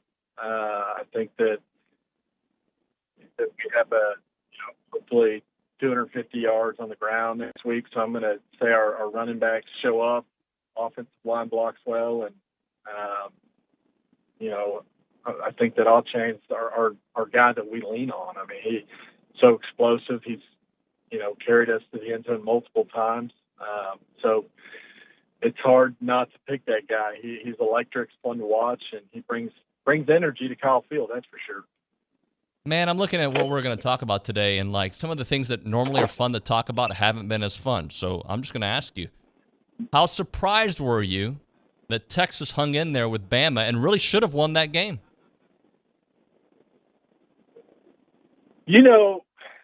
I was a little, that it was in Austin, I was a little worried.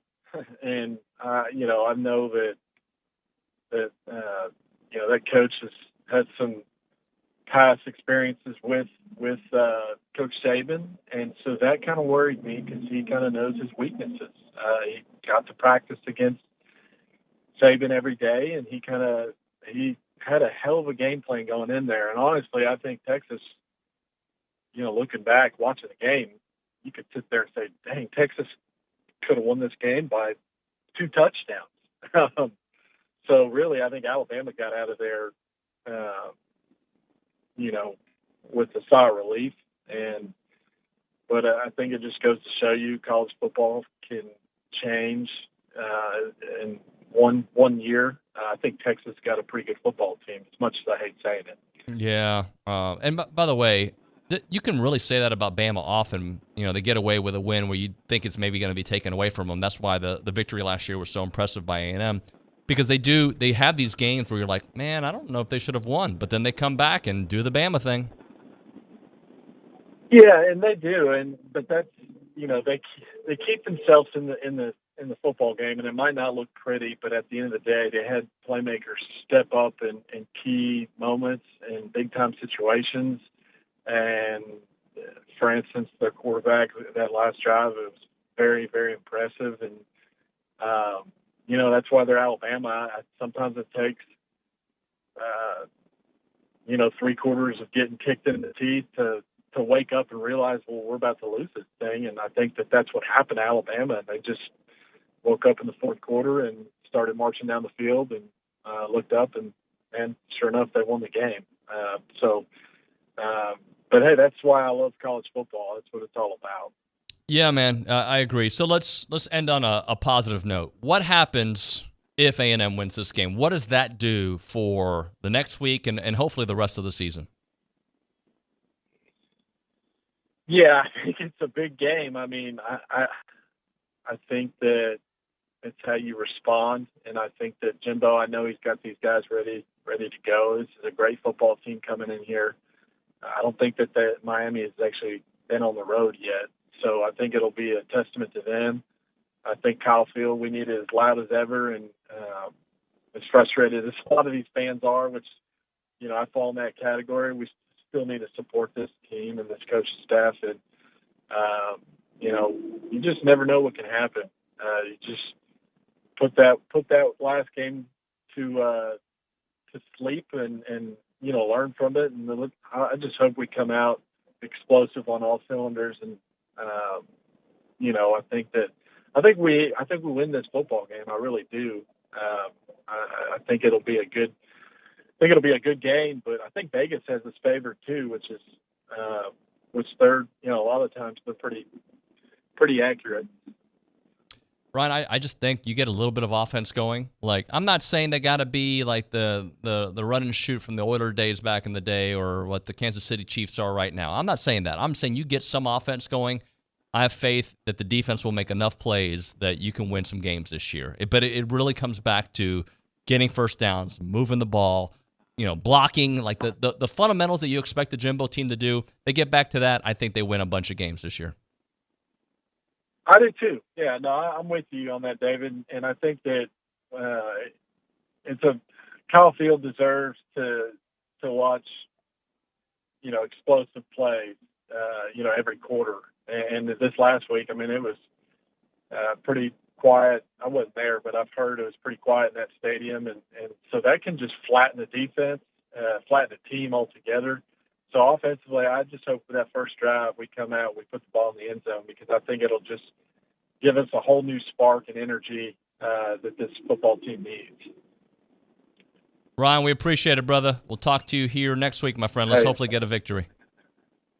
Hey, thanks, David. Gig 'em Aggies. Gig 'em. Ryan Swope, getting it done, as he always does here on the program. All right, right now we're talking about Cap Rock. Highly personalized emergency care.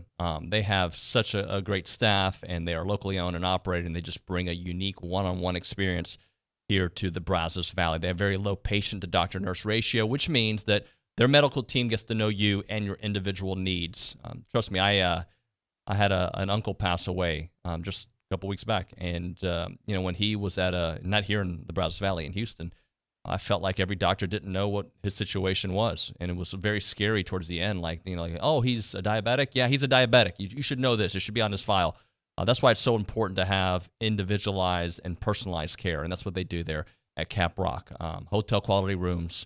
You never have to worry about being in that ugly, dreary environment that happens in a lot of hospitals. This place gets you in a hotel quality type room. As I mentioned, they're locally owned and operated. They're bringing the best possible health care in the system right here, and they put the patient first in every decision that they make. They've got 2 convenient, state-of-the-art locations designed for patient healing and family friendliness. You got Cap Rock Hospital in Bryan, and then you've got Cap Rock 24-hour emergency center in College Station. They both have 0 wait times for emergency care, so you'll never have to sit in a crowded waiting room. They've got all the top physicians and experienced ER nurses, labs, ultrasound, X-ray, you got CT scans that are performed there as well. It is Cap Rock Hospital in Bryan and Cap Rock 24-hour emergency center in College Station.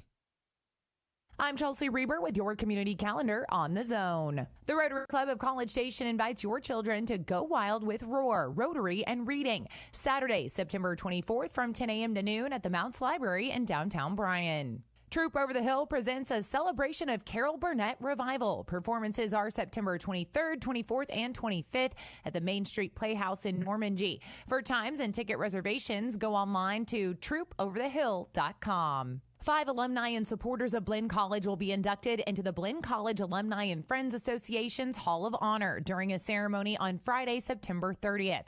The ceremony will be held at 11:30 a.m. in the Janice Sneed Banquet Room in the Brenham Campus Student Center. Win a pair of tickets to the A&M Miami game, plus a pair of passes to the Zone Hospitality Tent. Make sure to stop by the T-Mobile on Texas Avenue in Lincoln this Friday from 11 a.m. to 1 p.m. for your chance to enter. That's your community calendar. I'm Chelsea Reber on the Zone. Time to talk Factory Builder Store, celebrating that new location in College Station, located at 11907 Welborn Road, right next to the Ashley Furniture Outlet. They can service builders and the general public with locations throughout Texas, including right here in College Station. And at Factory Builder Stores, you're dealing with local people who do things the right way. So whether you're building a home or upgrading your appliances or outdoor living at your existing home, let Factory Builder Stores take care of you. Factory Builder Stores, College Station Showroom, open now Monday through Friday, 8 a.m. to 5 p.m. at Old Welborn Road, factorybuilderstores.com. Judging by your excessive nightlights and shady demeanor, you seem to be in a rather dark place. Do tell. All summer long, I've hosted Sunset Happy Hour on my back deck. But now I've got people on their way. I haven't had time to buy wine, and it's already dark. Don't douse your lighthouse just yet, for Specs has everything you need to brighten up your night with big savings on a solar-sized selection of world-class wines, hard-to-find spirits, and the gourmetest of gourmet cheeses. What say the dark horse now? Specs' lower prices and timeless selection are the ray of sunshine that lights up my night and adds a little sizzle to the end of summer. You certainly put the go in golden hour. And with Specs' lower prices, you'll save so much your wallet may never feel light again. You're welcome. Specs Wine, Spirits, and Finer Foods. Cheers to savings. There is something special happening in College Station. Because there ain't a better place to go to school and play ball. We don't like it, we're coming on. Get used to it, all right? We ain't going nowhere. Bring the noise, 12th man. This is our time. Join us Saturday. Texas A&M hosts the Miami Hurricanes. Our coverage begins at 7 p.m. on your home for Aggie football, the Texas A&M Sports Network. Gig 'em. Listen to Aggie football on 1150 a.m. and 93.7 FM. Online at radioaggieland.com. Or tell your smart speaker to play Zone 1150.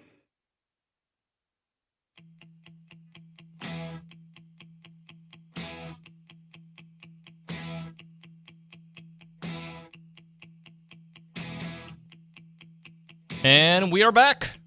What's the name of our show, Ana Rosa? We like to call it TexAgs Radio. Do you have any idea who it's presented by? I want to say David Gardner's Jewelers. Yeah, wow. You pay attention. Honestly, I forgot. I'm having a senior moment. What's the name of our studio? The Rollo Insurance Studio. Thank you. That's what they tell me, at least. Yeah, thank you. I had forgotten all that. We are back. I've got some thoughts to get into of why my optimism. Why? We'll do that, though, but in a moment. We have a bunch of text messages coming in on the A&B text line, and Ana Rosa Peterson is so good at reading them, so we go to ARP. Anna, what do we got? All right, Matt in College Station says, we lost for one and only one reason. The other team wanted to win more. What do you think about that, David? Well, I think there's more reasons than just wanting to win more. I do think there's more.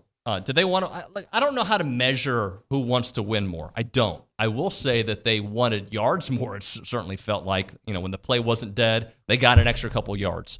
I think there are several other issues. But wanting it potentially, I just hate to say that about 18 to 22-year-olds. I don't know how bad they want it. I'm going to assume that everybody wants it just as bad as us, or they don't. I don't know. They got out-coached in that game. They got no offense in that game. And the breaks didn't fall their way. Well, some breaks fell their way and they weren't able to capitalize, and other ones did not fall their way. There was a bunch of things wrong with that game. You went against a team, a veteran team, that knew how to play physically, and they brought the game to you. And that part I do agree with. Ana Rosa? JM in College Station. Actually, never mind. I'm going to read this first. David in Temple says, attaboy, David. Deal with reality, but always look for joy. Aggie sports should be a joy. The 9 months without football was brutal. Some basketball and baseball positives, but football is here. Joy is better than staying in misery. So I think optimism. We all handle things differently, right? We handle victories a certain way. We scream, we get quiet, we jump, whatever. When we handle losses, I don't want to be sad. I don't like it. But I think that there's at least for me, when my team loses, there is a period of time where I'm just grumpy lumpy. There's no reason for me to make that rhyme, but I'm just grumpy. How about that? But however you need to deal with it, the bottom line is there's a big game this weekend, and if they're like, oh, I'm so sad, we didn't win, it's not going to look good. If they're like, man, and again, I know that I said this yesterday, you don't have to be upset to win a game. I just get motivated. When things go bad for me, anger helps fuel me. Other people use different techniques. So whatever's going to get this team to play the kind of football we need them to play, I'm all in for. Ana Rosa? Vincent Weidemeyer says, I don't understand that when kids are making a little bit of money, we believe that's why they don't play hard. How about the team has to get better? The coaches have to push them more. Most of the team does not get NIL money, in fact. So when they get to the NFL, they won't play hard. They are playing for money there. Let me say, this last week, A&M was not a good football team. So we have to see what happens this week. Aggie fans, stick up with your team and Jimbo. This part of the ups and downs of a program, kids are going to leave and kids are going to say, keep the faith. Mr. Watermeyer, I think part of the reason people say that is because we don't know what happened, right? When you, especially on a 3-hour radio show, you're searching for reasons and, discussing, maybe it's this, maybe it's that, maybe it's this, maybe the coach did this. But I agree with you. Money sometimes does change it for certain players or in human beings, not players, human beings. There is some of the best rappers in the world were at their best. I don't know why I'm using rap I know it's a huge rap audience, but at their best before they made those millions and millions of dollars. So that sometimes does happen, right? With this particular team, I think it was a bad week. I think it was a bad week by everybody. Coaching staff, players, everybody had a bad week. And it needs to get fixed. And I choose to hope and I choose to believe that they will. What else do we have? Walker in Houston says, as of tonight, I will be a College Station resident. Finally convinced the wife to move to God's country. Looking forward to raising our family and listening to y'all from College Station instead of Houston. All right. That is freaking awesome. And I love it. So I'm pumped for you. Let me tell you, it was a great decision. And every time I go to Houston, I am reminded why it was such a great decision. Not only do I love here, and there's traffic here, and, there's every city's got their thing, right? But every time I'm in Houston, I'm like, gosh, I'm so blessed to be back in CSTX in the Brazos Valley. All right, and I've been going back and forth with a gentleman about my whole LeBron comment. And so I made a comment, and I didn't really think about it, but I do believe it to be the case. I said that I blame LeBron for kind of where we are with people thinking it's okay to leave sports teams. He responded, well, LeBron made a business decision. Yeah, I'm not saying you can't do that. I'm just talking about from a guy who's been watching sports since the 70s. Gosh, I'm old when I say that out loud. For a guy who loves loyalty. I'm not saying they shouldn't, if it's not the right situation for them, I understand exploring. Like, I've been at a job that it wasn't the right for me. I'd hate to be locked in. What I don't like, and I feel a sneeze coming on, so I'm going to have to try to fight this one on air. Your little two-button thing on your nose. What I don't like is when the going gets tough, you know what, I'm gone. No, we're not winning enough, I'm gone. That's what I have a problem with. And that starts at the pros, and I believe LeBron was the first one. And he had his reasons to leave Cleveland. I'm not saying he didn't have it, but he's like, you know what, I'm going to join two of the top 5 players in the league, and we're going to go do it over there. I have a problem with that from a mental standpoint. I'm not saying they shouldn't do it. They do whatever you want. If I want a job somewhere else, I should be able to do it. I'm saying I like loyalty to sports teams, and I think sometimes athletes, especially in this generation of sports, need to fight through adversity as opposed to, I'm good. I'm just going to go. No, we lost to App State. I'm going to move on. Oh, we lost in the World Series. That's it. I'm moving on. No, this team's got a better team. I'm going to go. That's all I'm saying. You can do whatever you want. It is free agency in that world, and in college football, you're allowed to exercise the transfer portal. If my child was in a situation which 2 weeks ago was amazing, then they lose to a team that they shouldn't lose, and now all of a sudden, I don't like this place, Dad. I don't know. It's just crazy. That's where I have a problem with it. That's it. That's all I'm saying. All right, let's do this. Let us hit a break. When we come back, Aaron Torres, Fox Sports Radio and Aaron Torres Online will join us. We'll chit-chat with him. He says Jimbo's out of excuses. Has Jimbo been given excuses? We're going to try to get into that next. Right now, though, documentary films, I like them. I like watching them. I legit, even for people I don't really care about their history, I'll watch it. I like Tom Hanks. I don't know if I'd go seeking out a documentary of Tom Hanks, but if it's on TV, I'll probably watch it and be like, oh, that's pretty good. I like how they did that. Now imagine it being somebody you really care about. And that's what Chancellor McClain does with Heritage Films. He does these documentary films about people in your life that have impacted you, your family. He's an eye in the sky to tell your family's story. And it is so cool. I mean, it is legit cool. I've done it with my family, and I highly recommend it. It's not a short process. This is not like an iMovie. This is like a legit Hollywood-esque movie, music, credits. I know you can do that on iMovie too, but it's several cameras and bring a whole crew out there. Chance asks the right questions, but he also wants to know what you want this story to be about, because he wants it to be the story you want, not the story he's searching for, but the story that your family wants. Highly recommend you check out yourheritagefilm.com, yourheritagefilm.com. 713-893-8341, 713-893-8341. Start your morning off with coffee, egg whites, tight shirts, and TexAgs Radio. Monday through Friday, 8 a.m. to 11 on The Zone. Time to talk Factory Builder Store, celebrating that new location in College Station, located at 11907 Welborn Road, right next to the Ashley Furniture Outlet. They can service builders and the general public with locations throughout Texas, including right here in College Station. And at Factory Builder Stores, you're dealing with local people who do things the right way. So whether you're building a home or upgrading your appliances or outdoor living at your existing home, let Factory Builder Stores take care of you. Factory Builder Stores, College Station Showroom, open now Monday through Friday, 8 a.m. to 5 p.m. at Old Welborn Road, factorybuilderstores.com. Hi, this is Kelly Adams with Girard Construction, custom home builders for the Brazos Valley since 2002. Our business was founded on providing a quality product with excellent customer service. We believe our best source source of business is our satisfied clients. We want you to be happy. That's why we're hands-on in each project. We are on-site and available to you when you have questions. At Girard Construction, we don't just build homes, we build relationships. Let's build your dream home together. Visit us at girard-construction.com. The flagship station for Aggie Athletics is The Zone. Whenever the Aggies are playing, you can hear them right here at 1150 and 93.7 FM.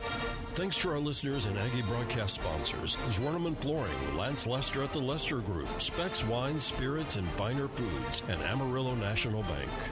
Here's a big gig-em to all these sponsors. Listen to Aggie Athletics on The Zone 1150 and 93.7 FM.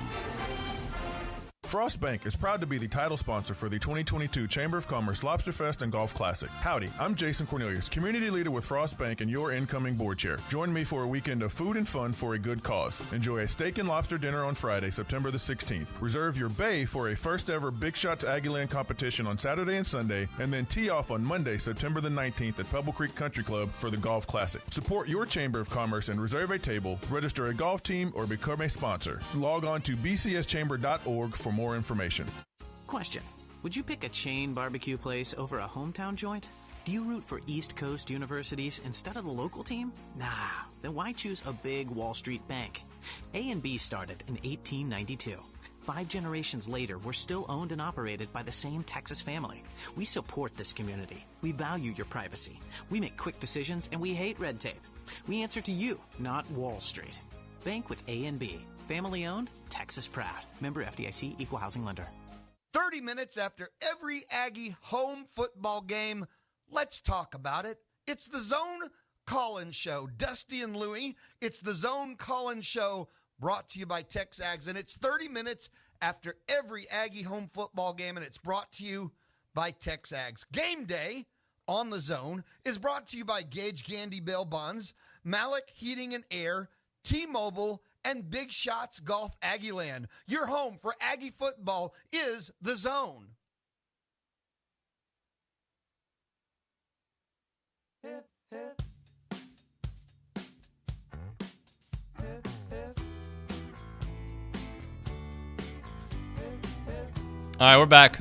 TexAgs Radio, presented by David Gardner's Jewelers here in the Rollo Insurance Studio. It is now time for Around College Football.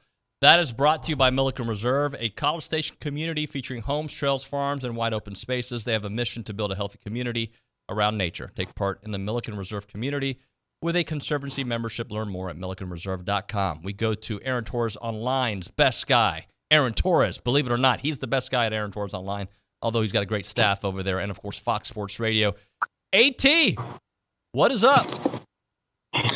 Not much, David. I got a little more David Nuño than I usually do this week because I had to watch the post game on Sunday just to see what your team, your staff had to say about Saturday. So a little more David Nuño than possible. I know there's a lot to get into, but I thought I thought you handled yourself about how I was expecting late Saturday afternoon when I didn't watch until the next day, but you handled yourself, I thought, really well in what was not a fun time to be on air. So yeah, look, man, and by the way, I've come a long way from that day. All those things still resonate with me. They're still, definitely an issue, but I do believe that there's too much talent and really too good of a coach. Believe what you want about the offense. I think that's too good of a coach who's proven it for years that this team's just going to lay down the rest of the way. I choose to believe that. But I didn't get to watch it. It's on my list to watch, but I saw that you tweeted out Jimbo's out of excuses. I would like for you to expand on that a little bit if you can with us. Well, I mean, my reaction in real time was like everybody else's, but no, I think he's out of excuses because this is year 5. And listen, you and I have had cordial relationships about this for not only this season, but last season since you started I think, unlike the average fan, I understand that this is a process, right? So, people just look at the win-loss record. They say, well, year 1 was this. Well, year 2, they lost 5 games. Yeah, well, year 2, they had the toughest schedule in college football. They played Clemson on top of Georgia, on top of the normal SEC schedule. Year 3, you almost make a playoff. Year 4, you take a step back, but you obviously have you take a step back, I should say, win-loss record-wise, but you have the win over Alabama, the momentum in recruiting, all that stuff. where I think where I think he's out of excuses is, it's year 5, is that, this is supposed to be the year that the foundation has been built enough where you beat everybody that you're supposed to. And yeah, maybe you don't beat Alabama. Maybe you don't make an SEC championship game yet, but all the stuff that you and I have talked about really since June, July, since we started ramping up for this season. This season is supposed to set the foundation for a title run in 2023. And so if you're building the foundation, by the way, foundations have been built off bad losses many a time before. So I'm not saying that, burn the thing down and start over again. But in year 5, this is just not a loss you're supposed to have, and certainly not in the manner that you had it. And I think it's for a lot of the reasons that I know you talked about Saturday, and I'm sure you've talked about over the last 4 days.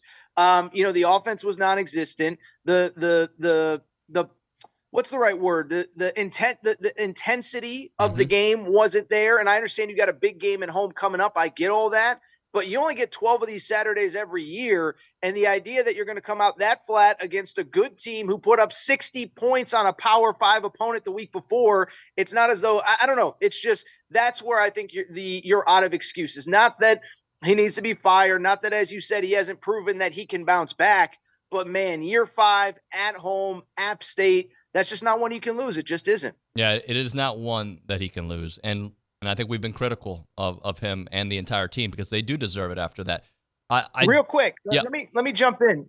That's the sense that I've gotten, is that I think there's been a degree of goodwill because of the Alabama game last year, and I think there's been a degree of goodwill from the App State game that I think a lot of that has been lost, or from the recruiting class in the Alabama game.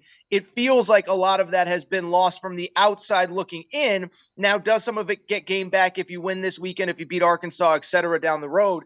But am I right to say that? Because it feels like there was a lot of patience being had, and I think a lot of that dried up on Saturday afternoon. Yeah, I think so, but I think you can get kind of back to where not completely back to where you were, because this loss is going to be one of those that is talked about forever. I do, like Arkansas State here at A&M in years past. There are certain losses that are going to be imprinted in everybody's mind. I am hoping, and again, I'm taking off the journalist hat here and putting on the fan hat. I am hoping that App State's just that darn good, right? That they were able to score a bunch of points against North Carolina because they found a way to make it back into that game. Against A&M, they had the right game plan, that they're just going to not give them any opportunities and shorten the field and let's go, right? I'm hoping all those things, and that's a team that's 11-1. They finished 15th in the nation when it's all said and done, and people are like, man, that App State team's legit. A&M does have their issues, but they kind of figured it out with a young team as the season went on. Maybe there's a change at quarterback that kind of reignites this team. Maybe they just start completing some passes and getting first downs. That's my hope. But if this loss becomes 2 and becomes 3 and becomes 4, you have some bigger problems, right? For sure. It's especially in a row. But I am not ready to cancel the season based on App State. Yeah. But it was a punch in the throat, and partially because nobody ever, at least I didn't overlook App State, but I didn't think they'd be in that position. And to be honest, as bad as they played AT, they could have won that game. They had the ball for 18. I did a segment longer than they had the ball. 18-41. I did a segment that was longer than that, not by design, but midway through, I'm like, yeah, I think I'm going to do this. So that's where we are. And they should have kicked the field goal to tie it. They should have made some catches. They should have had some easy throws. Even as bad as they played, I still think they should have won. No, I don't disagree with any of that. And the thing I would say about App State is, obviously easily could have beat North Carolina. I would say on top of that, this Miami team that's coming to town this weekend, they almost beat Miami at Hard Rock last year. And so you go ahead and you look at their success against the type of team like Texas A&M, it's not as though this is a one-off in terms of their ability to beat really good teams. And so, or at least compete with really good teams. So I was just curious because that's what stood out to me looking back on the weekend is they've done this before. They just haven't quite closed the door. And unfortunately for A&M, they were the team that they finished the job against. Talking to Aaron Torres from Aaron Torres Online, Fox Sports Radio here on TexAgs Radio. So with all that being said, you do believe the Aggies win this weekend? So I do, and part of it, listen, there's never a perfect way to handle losing as a 17-point favorite at home. But I think from the outside that Jimbo now understands what I just said. The goodwill of Alabama, the goodwill of the 2022 recruiting class, it's all gone. And the results on the field now matter. It can't be these ancillary things off the field. And Alabama's obviously on the field, but it can't just be we're recruiting well, we're building something. And so I bring it up because I think everything's on the table. I think this is just total speculation. I haven't talked to anybody inside the program. I don't think Haynes King will take the final snap on Saturday night unless he is playing like a starting quarterback in the SEC should, not a guy that has 5 touchdowns and 5 interceptions through 3 starts, because you have 2 capable guys on the bench, including a guy that's won SEC games. And I believe the 12th man's going to be real. And I believe I've seen this exact script before. It was called last year when you lose at home to Mississippi State, 2nd loss in a row. You come back with a big night game where everybody's counting you out and you end up winning this game. So I think there's a lot of variables at play. But part of it is I think that, you can brush away a stagnant offense when you win. You can't brush away a stagnant offense when you lose as a 17-point favorite. And so that's why, to me, I think everything is on the table, including a quarterback change. Jimbo even going so far as to say if he thinks it's a detriment to the team, he's willing to give up play calling duties. I think he knows that his back is sort of against the wall, and he's going to do what it takes to win. And I think, like you said, there's too much talent in that locker room to just roll over. I'm probably the only person in America that feels it. I do think they get the win on Saturday night in Kyle Field. What do you think about the job? And I know it's great, but I'm going to let you verbalize it about the job Mark Stoops has done with Kentucky. Yeah. No, I mean, I just think so first of all, it's incredible. We're all old enough to remember Joker Phillips and whoever. But, a couple of things stand out is like, one, I'm on air, the game goes final. And yeah, Kentucky was a slight underdog at Florida, but like nobody was surprised that Kentucky went into Florida for the 2nd time in 3 trips and the 3rd time in 5 years beat Florida overall. Like nobody was surprised. Now, part of it is Florida rebuilding a little bit. Yeah, maybe blah, blah, blah, blah, blah. But part of it is he's built a heck of a program. And, the one thing that I do think in this modern era of college football, and maybe it'll change when the playoff expands to 12, I think we get so caught up in the idea of, is this team a playoff team? Are they not? Are they going to make the playoff? Are they not going to make the playoff? That we just kind of dismiss these really good stories in college football that we used to celebrate, right? Kentucky winning 10 games, Arkansas going 9-4 last year. There's others that I can't think of off the top of my head. And I do think Kentucky is one of those. And I think we spend so much time, is Georgia the best team? Are they better than Alabama? Let's celebrate a team like Kentucky and the job that Mark Stoops has done. All right. So maybe it is Mark Stoops, maybe it's Urban Meyer. Who ends up at Nebraska?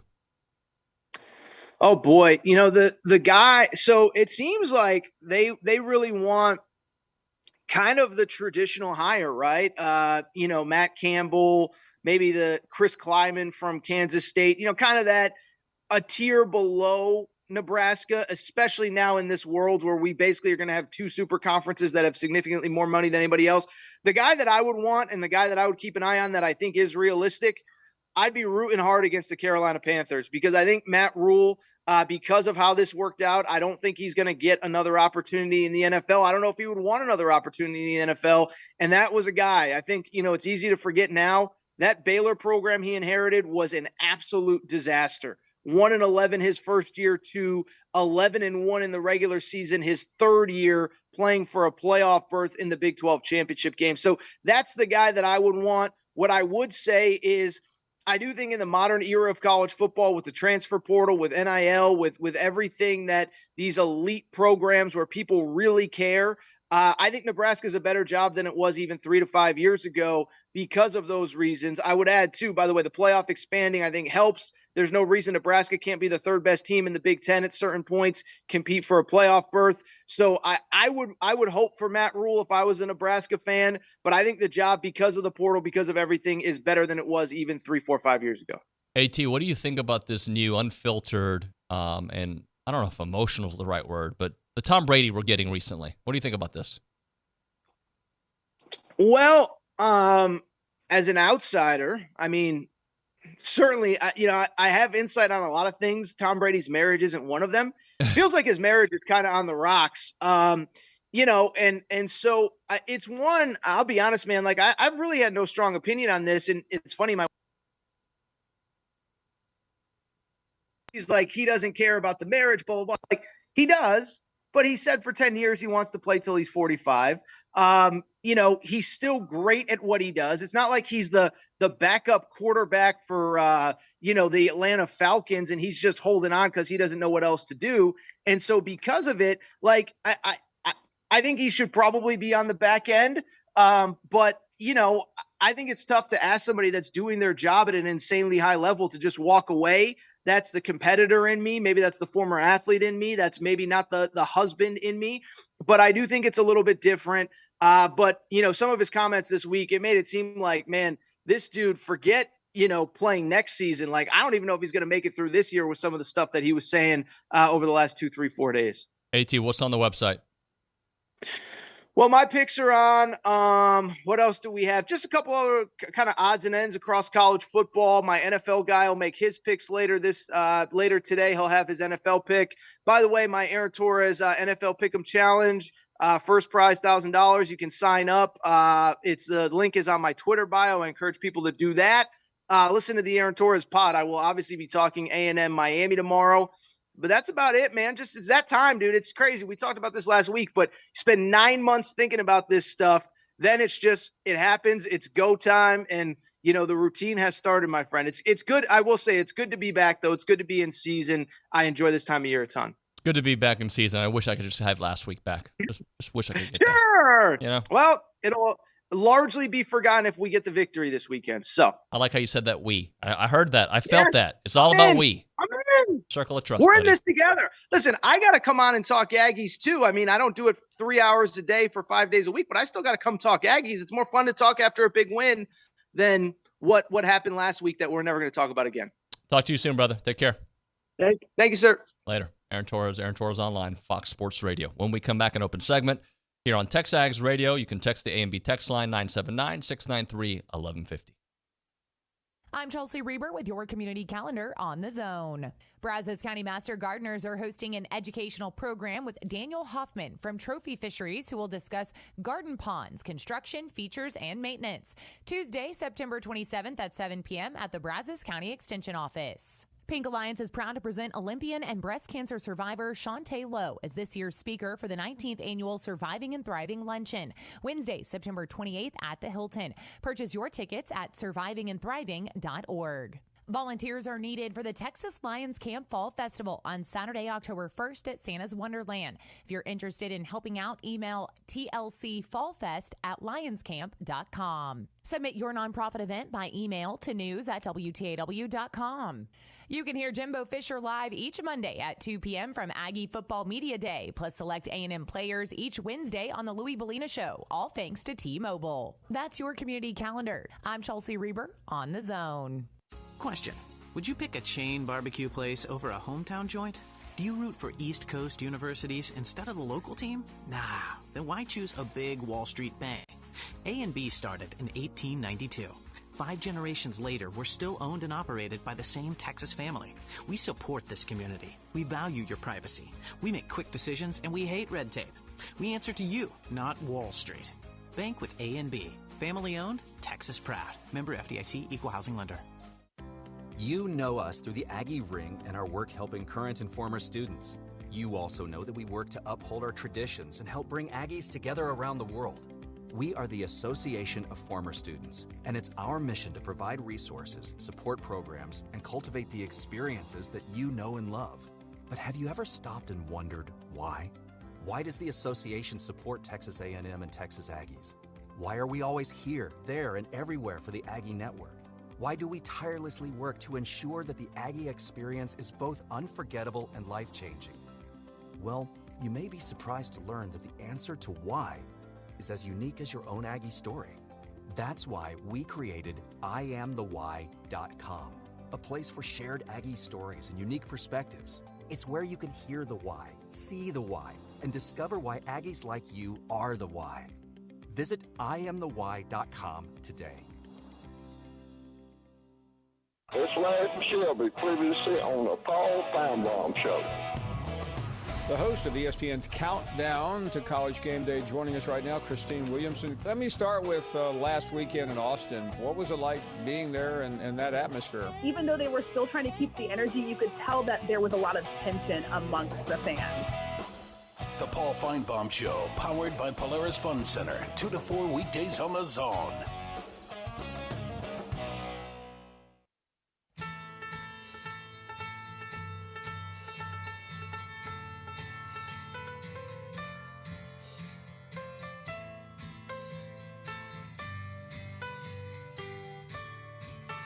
All right, it's TexAgs Radio, presented by David Gardner's Jewelers here in the Rollo Insurance Studio. We call this hour number 2, and there's like 3 minutes left. So it is what it is. Let's go back to the News and Social Center, where Anna Rosa Peterson is there to deliver the great news that's on social.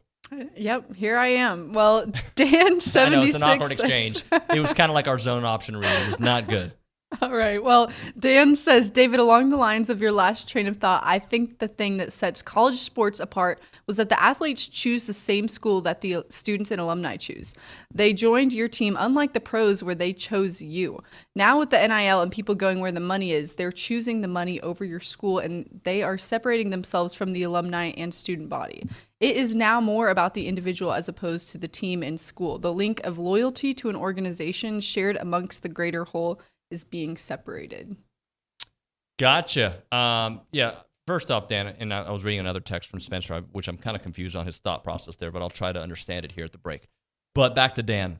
I made a comment, and people were like really wanting to like break it down. Not just one guy, a couple have said it, but about like LeBron made it okay to leave, and it's just my opinion, guys. Like I think LeBron, yes, you can do whatever you want as a free agent, but in college, you're exactly right. Like if it's not right for, as a parent, if my kid decides to go play somewhere and it just doesn't go the way it was supposed to go, right? Then, yeah, I'd like the idea of transferring. But if my kid is just upset because his freshman year he isn't getting the touches that he expects, I'm not trying to move him to another school. I wouldn't do that in high school. I'm not going to do that in college. But again, everybody, you have the right. I'm not saying you don't have the right. And that's all my point was, is like sometimes I think kids, humans, need to just fight through a little bit of the adversity. This is a toxic environment. Get out. Get out. Oh, so Spencer's now saying that. Did Aaron Torres play at UConn? He was a football player? Sorry, I'm saying it like that. I didn't realize that. Should have known that. What else we got? We got time for one more. Yes. JM in College Station says, nothing cures what ails you like winning. It shuts people up as well. The Kool-Aid still tastes sweeter these last few years than it did in previous regimes. So we just got to win. Just freaking win. Imagine this scenario. Just paint this scenario for you. A&M scores 35 points. They win 35-10 against Miami. Tyler Van Dyke does nothing. Nada. Had a little too much coffee. If that happens, we're not going to forget App State. Trust me. It's still there. Right? But we're like, all right, give me a reason to believe against Arkansas. And then give me a reason to believe. You get it. You know how it works. TexAgs Radio, hour number 3, up next.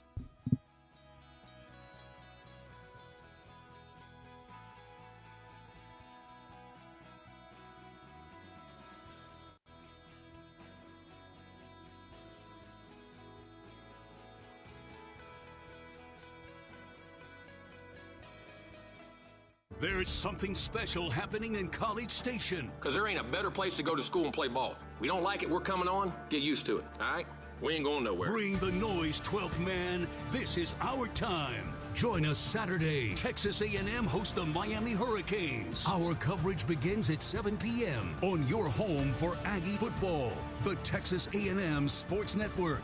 Gig 'em. Listen to Aggie football on 1150 AM and 93.7 FM. Online at radioaggieland.com. Or tell your smart speaker to play Zone 1150. Why was the basketball court all wet? Because the players kept dribbling on it. The dad joke. Corny, groan-worthy, but also one of the simplest ways to share a moment with your kids. What did the buffalo say when he dropped his son off at school? Bye, son. So take a moment to make your kid laugh, because dad jokes rule. Make your kid laugh today. Go to fatherhood.gov. Brought to you by the U.S. Department of Health and Human Services and the Ad Council.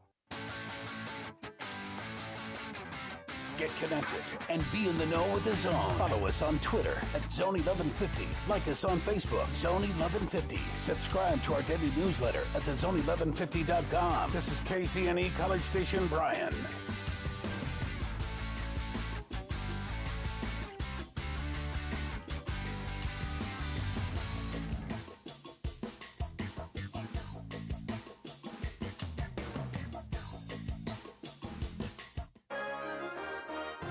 From WTAW, I'm Chelsea Reber with a news update on the Zone. Bryan ISD's proposal to rezone land for its new Transportation and Maintenance Center, which returns to the Planning and Zoning Commission tonight after it was first presented to P&Z 2 weeks ago, was formally adopted by school board members last night. I move that the board approve the proposed amendment to the existing plan development land uses and development standards and recommended by the district's team. School board members did not discuss the motion in public before last night's unanimous vote. The vote followed more than 90 minutes of discussion behind closed doors. This week's Bryan City Council meeting included approving nearly a dozen annual contracts for various goods and services. Chief Financial Officer Will Smith was asked about increased prices compared with a year ago. I would say on average, you're looking at about 15% for this body of things. The contracts range from outsourcing bulldozing services to insurance premiums. Last month, the College Station City Council received the police chief's report about law enforcement issues in the Northgate District. At last week's council meeting, a resident warned of associating people with gangs. Trey Watson shared that 10 years ago, he and a group of his family and friends were wrongly labeled as a gang because they had a group name. And I feel like that's super toxic to put on young black men because y'all would never consider frat people as gang members as well. The council by state law is not allowed to respond to remarks made during the public comment portion of their meeting. Brazos County Precinct 2 constables arrest a man who has lived in Brazos County the last 2 years. The man is being extradited to New York State on a fraud charge. According to a Brazos County news release, 33-year-old David Whitman was known to local law enforcement as someone to be openly hostile and make threatening statements. It's the fourth time in 13 months Whitman has been booked in the Brazos County Jail. Online court records show he's awaiting 3 trials on drug charges and a 4th for failing to identify himself to law enforcement. The news release did not disclose the circumstances of Whitman's arrest.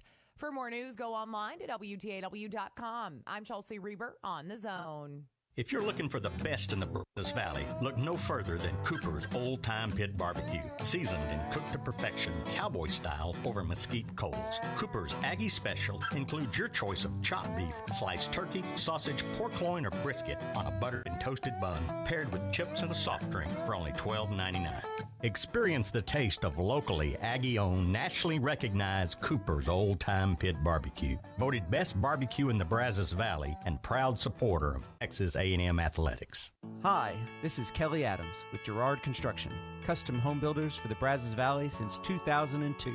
We love to help our clients take their vision and build it into reality. Our local team is hands-on and will work with you step by step, from planning and budgeting to choosing finishes and handing you the keys.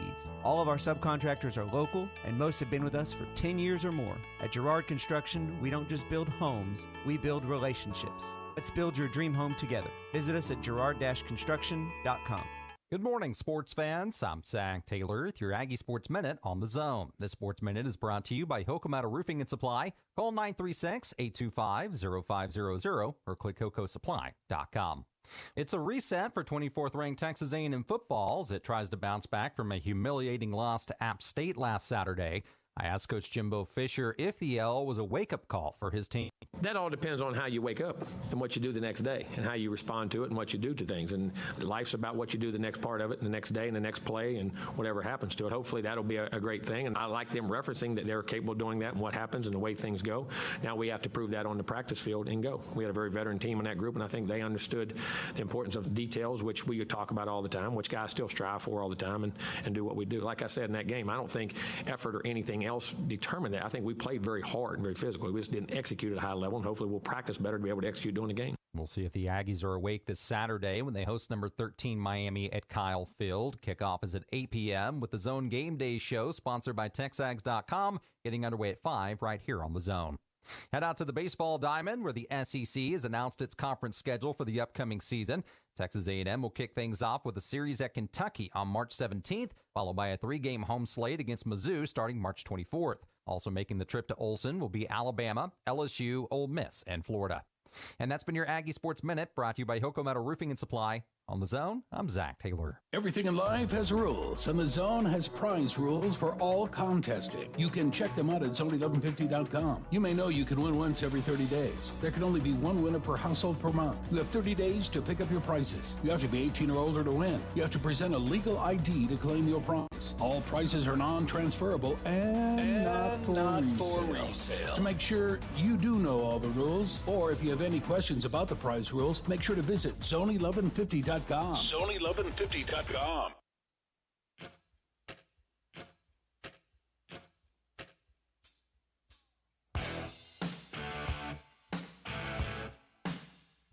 We got the experts on. That's right. TexAgs Radio, presented by David Gardner's Jewelers. It's time for the Fan Show. Are we allowed to say it like that after a loss like that? Yeah, no. It's the fan show. Best All to right? be quiet and take your lumps. This is where you come and where misery loves company right here. And so everybody's got headgear on today, so that's good. I will put my helmet on in a moment. It's brought to you by Girard Construction, custom home builders for the Brazos Valley since when? 2002. They don't just build homes. They build relationships. Am I saying it in a bad mood? I'm sorry. Learn more at girard-construction.com. Hello, Matt Browning. Good morning. Hunter, how are you? Howdy. Good. Kelly? I'm good. All right. Yep. So typically, the fan show's a happy place because we've been happy since National Signing Day and Jimbo going scorched earth against Bama. Really, since the basketball team had success, started having success, we've been good. It's been a good time. Right now, things haven't, although I'm trending at a better, more optimistic point of view. Kelly, what is on your mind this morning? We just need to play better. Dang, that was a butt kicking on Saturday, physically. They whooped us, and they shouldn't, but they did. And we just need to be better this week. Like that's all it boils down to. Better preparation, better effort, better desire, better. Like, I get it. Those guys are fifth-year dudes, and they've been in the college weight room a long time, and that's cool and all, but it don't need to look like that. Not what it should look like. But I have high hopes for this week. I do too, and I don't know why. We'll get into the whys, but yeah. I can't say why, but I do. Just because we've watched enough sports to know when teams are kicked, things get down. All right, we'll go to you, Hunter. What's on my mind? First of all, I do not have high hopes for this week. Okay, I'm still not there yet. In the stages of grief, I like where you're at on a Thursday, right? We're getting close. Less than 48 hours from kick. Or no, 8 p.m. kick. Anyways, but here's my problem, right? Here's my indictment of Jimbo and that staff the other day. The first half of that football game, our best player, Devon Achane, touched the ball 3 times, right? Did not touch the ball the first series, right? And then the second series, he had a -1 yard carry. His next carry was 5 yards. His next carry was 26 yards and a touchdown. He did not touch the ball the rest of the half. We had 2 more possessions after he scored a touchdown, and the dude does not touch the ball. I mean, it was just, you just beat your head against the wall, right? This slow, prodding, pedestrian offense that can't get the play in. And then once they get to the line, it's super slow. It's like it's predictable. I think D coordinators just love it. I think it's predictable. And if we don't do everything right, they can blow stuff up. Mm-hmm. Yeah. I mean, you gotta get the ball to your best players. I 100% agree with that. And you gotta get the ball. We gotta keep the ball. Yeah. Get off the field. 38 plays. Yeah. Well, that's fine. Maybe hurry the hell up and run some more plays, and maybe give it to number 6 more than one series. I do think number 6 needs the ball more, and he needs the ball in more creative ways. Find a way to get your playmakers the ball. That's right. 3 touches, got 3 touches. Yeah. One of when he just scooted, kind of did a lot of things himself on that touchdown play too. The line pushed everybody left. He saw the cutback, went, skirted around some guys, made a good cut. Mm-hmm. Admittedly, it's kind of a good deal that the line was pushing everybody in one direction on that play. That didn't happen on every play. Right. It doesn't take much of a crease for that guy to get some yards. Yeah. Most of the time, the line was going backwards. Yeah. Matt, what is on your mind, sir? All right. So I've been thinking about this and what I wanted to go over today. Yeah. And speaking of the 5 stages of grief, this is kind of what I've seen this week. From a fan's perspective, this is what we're looking at, right? So I'm at the game, all right? I bet it's midway through the 4th quarter when it finally dawns on me. I look at my buddy Matt Simpson, who's sitting next to me, and I was like, Bud, we could lose this game. He goes, I yeah, said of course. the same thing. But I mean, the whole time I'm sitting there thinking, we're playing terrible. This is awful, but we're gonna win this game. I was we're like that gonna till win about this 5 game. minutes. This About game, 5 minutes left. no problem. We're still gonna win, but it's gonna be embarrassing. I'm literally thinking in my head, the Longhorn fans, they had a close game. They're gonna make fun of us for barely beating App State. But there's no way we're gonna lose it. And then I bet you like 4 minutes left in the game. I look at him, I go, dude, we could lose this game. He goes, yeah, of course we can lose this game. Then what happens? What we would never expect. We actually lost. So, first stage of grief, disbelief, right? We literally were walking out of the stadium, and I got up. I always sit west side, but I went left this time and walked down that dadgum ramp. Yeah, the ramp, which takes forever, by the way. Yeah. That is the longest ramp. It's way longer than the old days, the old spirally one. We always take the escalator. I'm walking down the ramp and I'm just going, God, this is taking forever. It's silence. There's nobody burning couches yet. There's no anger. There's nobody I don't hear any cussing. I don't hear anything. So I'm like, we're just in stunned silence walking out of the stadium, literally walking out. No one's talking. Like, no one's going, man, that was a terrible game. Nothing. So it's funny. And then I don't hear from anyone. Us being on the show, y'all hear from your friends. People talk to us all the time, even random people that know us, and they'll say, hey, want to talk to Aggie? No one talked to me for like 2 days. Then we get to the anchor stage. That's when my phone starts ringing. And I got some rants this week that I've never heard before. I've heard things this week from people who just have the sweetest, kindest little hearts. And I mean, not anymore. They're dropping words on me that I'm like, whoa. I mean, little old ladies. I didn't know you knew that word. Yeah, buddies of mine. I mean, anger stage. I'm talking fuming mad at everything from coaching staff to quarterbacks to just all these different things. And now I feel like we're getting to the bargaining stage, right? The bargaining stage of, all right, that was a bad game, but here we're moving forward. We can right this ship, which is true. It can be righted, right? Not completely, but close. Yeah, the talent is there.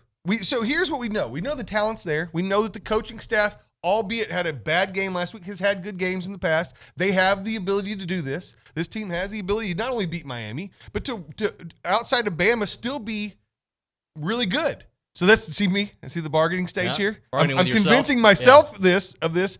At the same time, I'm also on this side going, no, that team, like you said, the team that I saw on Saturday will go 2-10 this year.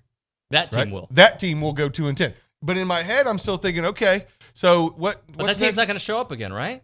I don't know. If they do, that's when the fourth stage of depression sets in, and then I don't know. I guess we accept it at the end of the year. I don't know. But it was a crazy roller coaster of emotions this week. But let me just say this: it doesn't necessarily have to be that same team this week. It doesn't. No. For several reasons. There could be a change at quarterback, right? Mm-hmm. You've got options this year. Last year, you didn't have options at quarterback, so that could change. And some guys are going to come back healthy. Bryce Foster is I think the linchpin to that. He's the Heisman Trophy winner on this roster could be right now. If get that? Are you going to wave the wand for 4 other linemen to magically get it? Well, I mean, they are awful. But it's with our offense. With our offense, the center is the key to that offensive line, right? If we're not snapping it way up here every time, every time. That's I feel bad for the kid, Wyckoff, right? Yeah, I feel bad for him. I mean, that's a tough. Seems spot like to a nice kid. Yeah, all of these kids seem like nice kids. They really do. They just, you hate it for a guy like Haynes King who's been here. He's put in his time. He's obviously put in the work. He's done. From everything we understand, is a good kid. And he's just getting hammered, not only here locally, but nationally. Everyone's talking about how bad he is, And again, is that on Haynes King? Is that on the coaching staff? What is it? I mean, every bit of this, and Jimbo says it, is all on Jimbo. It's 100% on Jimbo. Every bit of this is on Jimbo. I mean, he's missed on 2 quarterbacks in a row, it seems like. Calzada was his guy. Mond wasn't, but Calzada was his guy. Brought him in. Obviously not the right fit, right? Obviously not the guy. Haynes King's the second guy he brings in. What we haven't seen much. We haven't seen anything spectacular yet. Well, to add insult to that, Quinn Ewers makes his first start and second start. He looked great. He looked really good. So that was where. My next thing is, now listen, we had the 3 best quarterbacks in the state of, probably at one time in the state of Texas, with Klubnik, Connor, and Quinn Ewers, right? Well, We know that Klubnik, Aggie alum, his parents, his grandparents, aunts, uncles, all Aggies. Right. Some of them maybe even be listening to us right now. I mean, they love A&M. And when we went, and he may be the starting quarterback. Jimbo at Clemson chose in a Connor week. over those guys, and didn't even. So Cade went his way. Quinn Ewers had an option between playing with this talent or going to that dumpster fire over there. Chose them because we had Connor. Is Connor the best guy? I think he is. We saw enough tape on him. He was amazing. So I'm not saying Connor's not any good, but I question when Jimbo goes, "This is the guy we wanted." Now I'm going, "Oh, okay," but I mean, so far you haven't proven. I mean, I'm just not real. I don't know. I don't get the warm and fuzzies anymore about that. And you're not even mentioning James Foster, who's not in the program anymore, and our the Denton kid. Eli Stowers. Stowers. Yep. Yes, depressed me. Thank you very much. So let me ask you this: how in the world did we get here? And like from where we were to June or May, whenever it was, Jimbo went after Nick, to the number one recruiting class, to beating, like all these great things that are trending in an amazing direction to where, like, right now we don't even know if we can get a first down. How did we get here? I'll tell you, from teams I've coached in the past, and I've never been to an Aggie football practice. I say this year, I've been to Aggie football practice. This year I haven't seen them practice since all those things you say, so I can't speak to this. But I can tell you from teams I've coached in the past, if expectations are high and the work ethic is not equal, you get what we got on Saturday. Now, does that what happened? I don't know. I haven't been in practice. But as a former coach, my first guess is the work ethic does not equal the expectation. Which was the theme this week at the press conference, guys. And I'll tell you this, you can't make them, like, you can send them to run, and you can say, you got to get to work, and you can say, we got to do this. At the end of the day, they still got to show up and do it. And it's up to the coaches to motivate them, and they didn't. And I don't think Jimbo would say he did. He didn't. And the kids did not get motivated, and that's what we saw on Saturday. And also the game plan. The game plan was not good. I take that. Did we have one? Because I could not identify it. I look for it. Well, I could not identify it. We're so worried about how they're lining up on defense. We're checking the passes every play, and those weren't panning out. Incompletes, missing receivers, can't block. You're right. It was a game plan I could tell you issue. App State's game plan, but I could not tell you ours. Which was perfect, by the way. They executed it too. That may have been one of the best executed games I've ever seen from an underdog. I mean, they knew how to beat us, and the only way they could was to absolutely just take it away from us. They beat us the way we beat people in 2020. When the year we went 9-1, that's what we did to people. They got people in motion. It's causing confusion on the sweep or who you're handing off to. They were doing a bootleg and waggle, and it looks like we had never seen one that of those. play, or it's illegal for us to run things like that. Receivers crossing that was causing confusion in the secondary. Yeah, it's one of those things where we can sit there and see the talent that's sitting over there on that campus right now, the absolute monsters we have, and think, what would other coaches do with this same roster? I mean, what would they have done? You know, I mean, again, it's we I think what it boils down to, and I know people don't like to say it, but I mean, and some people love to say it, but some people don't, is that our offensive scheme is just doesn't work. It's not working. It hasn't worked since he's been here. I mean, we've had moments, LSU, some of those fourth quarters against Clemson, Kentucky. I mean, there's been some times where we've seen flashes of this offense working like it's supposed to. But isn't it all about the offensive line? If the offensive line blocks, you can run the ball, and this all works. Right. And since the line hasn't worked, and I don't know if it's development or why does it – here's my biggest question. Not the biggest, a very big question. Why does it take this team so long to start games and so long to start seasons? Yeah. And why do we have why? I get it. We have a young offensive line, but why? I mean, why? Why don't we have any upperclassmen? Why do we not have any talent? I mean, we've been here 5 years. Why do we not have any upperclassmen that are more physically ready, more mentally sharp, all that? Why is it every year do we have nothing but freshmen on our offensive line? I don't understand. I mean, do these guys just? That's not every year because in 20, right? So you had veteran offensive line. Well, you had the all last 2 those. years, why is that? I mean, Carson Green and you had all those guys that were. Last year you had injury. You did. Sure. You thought Matthews was going to start at center, and you figured Bryce would eventually figure it out and get there. But Father, he had to step in when he was expected to be the backup, if I remember right. And who was the other lineman who came in from Tennessee? Johnson. Yeah, that guy. He was injured. He wasn't very good. Yeah. So That has been part of the reason. And those guys were supremely great last year as they figured it out. I'm just waiting for this. I don't want to wait through a Mississippi State game to figure it out. They need to figure it out Saturday. Yeah. They need to figure it out Monday of this week, actually. Yeah. One thing I noticed on Saturday was there was a key play, and I forget all the details, but I remember there was a key play, and the snap didn't happen when it was supposed to happen. And the entire right side of the O-line and all the receivers to the right jumped. Everybody jumped. And Fathery looks at the center, and I don't know what he says, but he throws his hands in the air, and he stomps his foot and is on the center. And then the referee announces that like 3 guys jumped off sides. And to me, that's the moment I'm like, number one, our sophomore is apparently the one with the stones to say something. And number 2, obviously the center is an issue on that particular play. And I've never met Fathery, but I've seen him play basketball and some of those sort of things. He's not the kind of kid just to start screaming at you unless you've made him mad. Like, it's been an issue. Yeah. He's not going to be mad because I jumped offside this one time. This is an ongoing thing. So obviously center was an issue to me based on what I know. But we got to get better. You guys depressed me. I was actually in a better mood, and now I'm more mad than I ever was. So we'll find reasons for optimism in the next segment. Let's do that. Right now we're talking about Big Shots Golf, Aggieland, Anthem Kitchen and Bar. If you haven't been out there, it's awesome. They got all these TVs. You can play golf. You can. So fun. It's beautiful, right? Great place. Great place to just What a go great hang out. addition to our community. Yeah. Yeah, and it's just cool. Like you go there, you feel like this is not a shot at College Station or Bryan. It's like it doesn't feel like you're in College Station or Bryan. It feels like you're somewhere else, out of town, kind of. Like it's awesome. And I'm telling you, when I first came, I thought it was gonna be like a Big Shots. Never heard of it. I thought it was gonna be like a poor man's Top Golf. Bull. It's better than Top Golf. Yeah. It is better than Top Golf. It doesn't have those dumb nets. It's got a system, like the whole system. The place is awesome. Love it. I love it too. Go there all the time. They've got brunch there on Saturdays and Sundays. They got handcrafted cocktails out there. They've got the bowl flavor. They also bring fun each night with the dual and piano events, trivia nights, a weekday happy hour, and so much more. Big Shots has an anthem to come celebrate at the Anthem Kitchen and Bar out there, located at Big Shots Golf, Aggieland. Visit anthem.bigshotsgolf.com to learn more.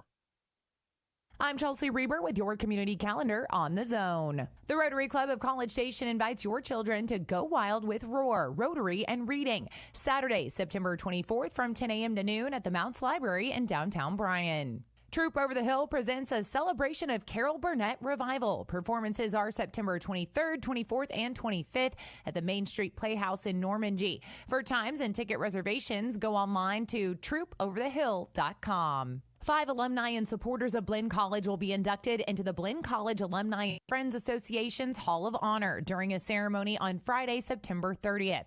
The ceremony will be held at 11:30 a.m. in the Janice Sneed Banquet Room in the Brenham Campus Student Center. Win a pair of tickets to the A&M Miami game, plus a pair of passes to the Zone Hospitality Tent. Make sure to stop by the T-Mobile on Texas Avenue in Lincoln this Friday from 11 a.m. to 1 p.m. for your chance to enter. That's your community calendar. I'm Chelsea Reber on the Zone. The golf may be miniature, but the impact is major. Join the Salvation Army of Bryan College Station for Putting the Most Good, a mini golf tournament with a mission on Thursday, October 20th at 10 a.m. at Big Shots Golf. Register your team of 2 in a friendly competition with prizes for the winning team. Funds raised will help the Salvation Army continue their important services in our community. Sponsorship opportunities available. Join us in doing the most good by putting the most good, October 20th at Big Shots Golf. Register now at salvationarmybcs.org. Start your sports day with Keyshawn, J. Will, and Max, powered by WC Tractor. Weekday mornings from 5 to 8 on 1150 AM and 93.7 FM. Or just tell your smart speaker to play Zone 1150. WC Tractor is your local award-winning Kubota and New Holland dealer. Call them with your questions at 1-888-8-TRACTOR. That's 1-888-8-TRACTOR. Or check them out online at WCTractor.com. Rise and shine. Weekday mornings from 5 to 8 with Keyshawn, J. Will, and Max from ESPN Radio. Powered by WC Tractor. Here on the Zone. Since 1957, Slovacek Sausage in Snook has been making the best tasting sausage in Texas from the same family recipe. Slovacek is the official sausage of Texas A&M Athletics. Whether it's from the grill to the family gathering or from the pit to the neighborhood party, serve the sausage voted best in the Brazos Valley. Serve Slovacek. Be sure to come in and check out their full-service meat market, relax on the front porch, or grab some fresh kolaches from their bakery on your way out. Slovacek Sausage, Highway 60 in Snook. Keyshawn, J. Will, and Max. Belichick's an excellent coach. I would never doubt that. But we said he was GOAT. If you're the GOAT, you got to be doing a little better than this since Brady left. It's year 3 now. Stop! If you're the GOAT, if you're the GOAT, you can't be the 3rd best team in your division because your quarterback left 3 years ago. It's Keyshawn, J. Will, and Max, powered by WC Tractor, here on Sports Radio 1150 AM and 93.7 FM.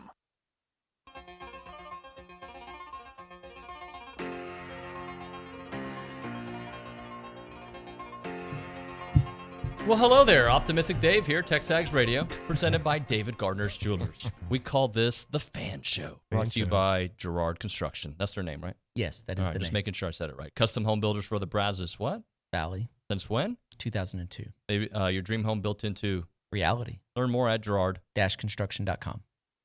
See how we did that? Y'all we worked good. on it for weeks. They're simpatico, you know? I mean, we just all week long. It's like Run DMC. You know how they'd stop and the other guy'd start, finish the line? That's impressive. Would you like to y'all join started us so we can slow have a in third? the early part of the season, but now y'all are clicking. That's the reason for optimism Oh, right there. we go. Yep. I'll tell you, it could turn out good. It could. Will it? I don't know, man. It's hard to see that. But we could end up with a really good season. All right, so to me, I think it is this game that's going to tell me if it's going to be a good season or not. Like if they lay another egg this week, yes, like el juego, it's over. The hate right? fest will go. It'll run. But if we see 35 points, big if we see that, like and the defense does what I think they can do, get off the field on 3rd down, bring on Arkansas. Mm-hmm. Yeah. Guys, yes, no, maybe? Yes. I'm okay with. I'm not down on the defense that much, right? I get what happened there today, and they, couldn't get off the field, but I'm okay with the defense. Can I think defend the they're defense fine. a little bit? They had a few, albeit not a ton, but they had a few stops on 3rd down. But then they went for it on 4th down.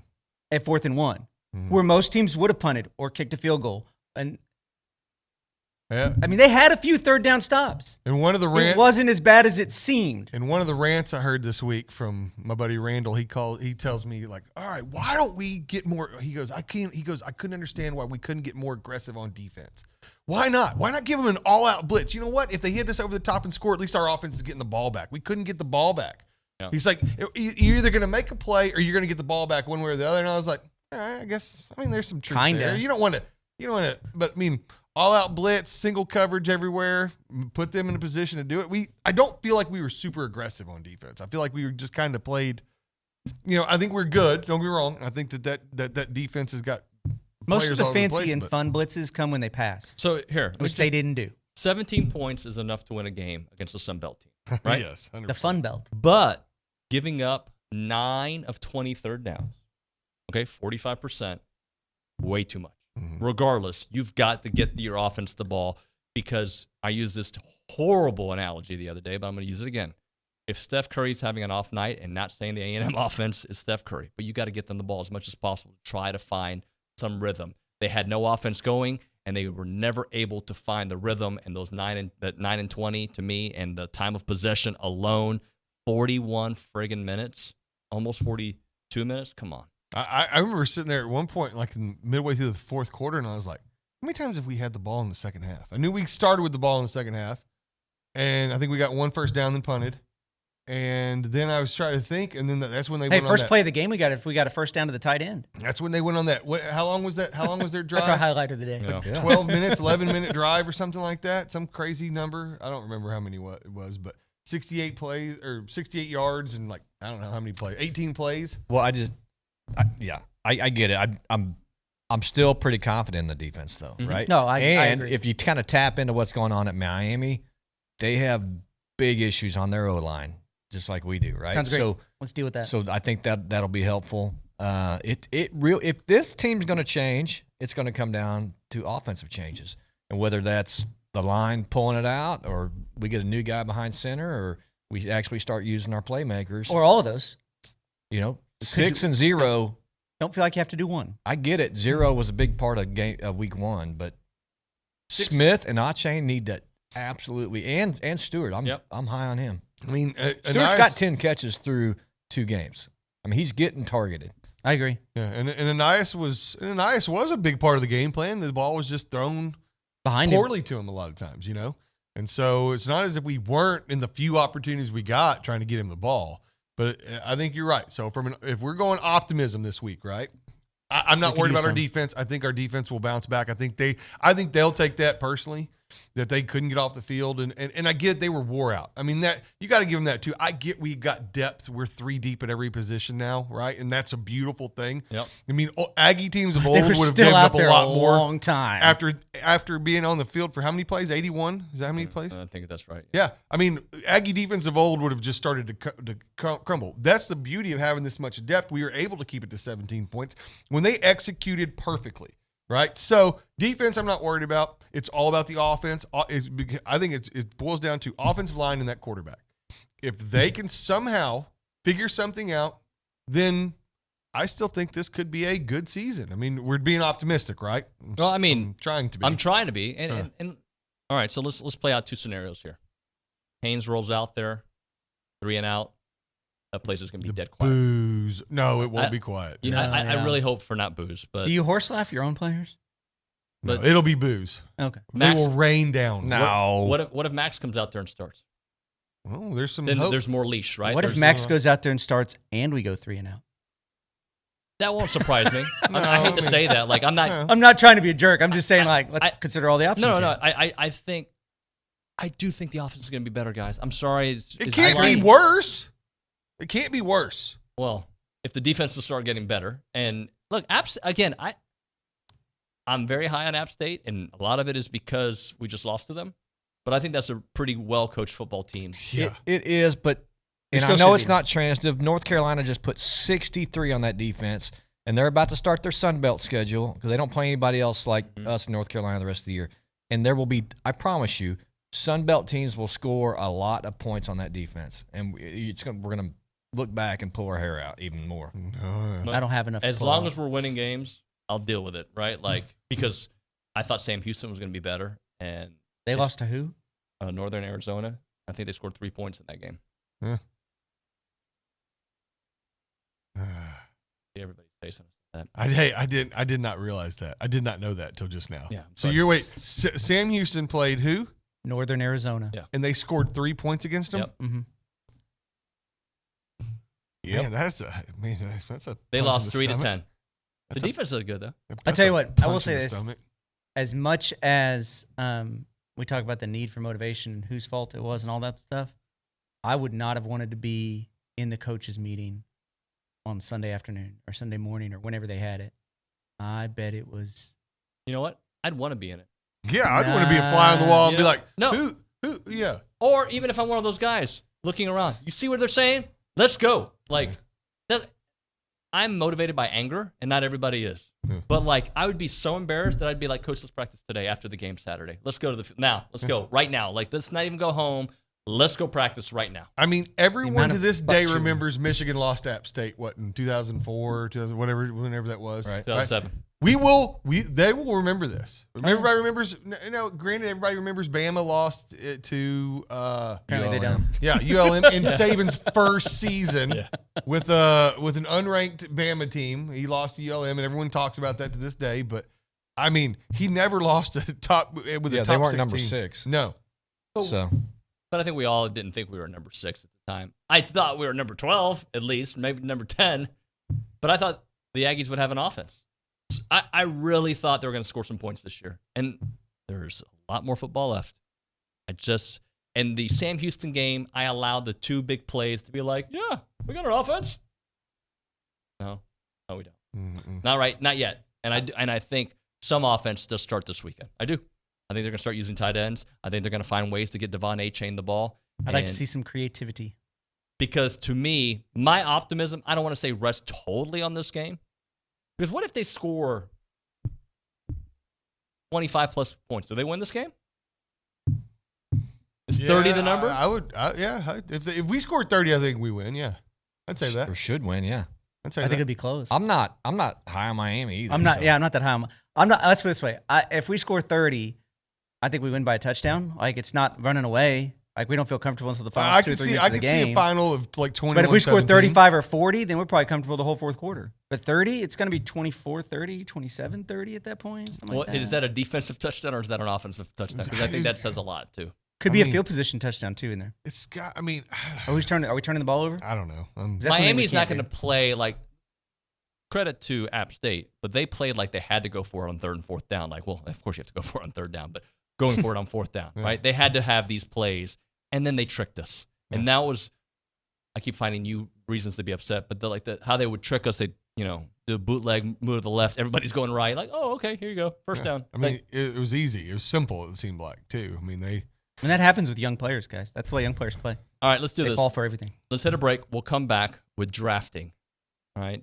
You drafted O-line last week. We're moving forward. Oh, do you? I'm supposed to give my grade on that. Give right? a quick report. Not yet. Hold it. Oh, People can't wait. This is what they can't wait. Isn't the grade obvious? Might be the easiest. Do we need to discuss it? Roy May sent his report. It'll be a quick grade. All right. Just quickly. Quickly, you get a I can imagine what letter it starts with. All right. We'll do that when we come back. It starts with the same letter as a dirty.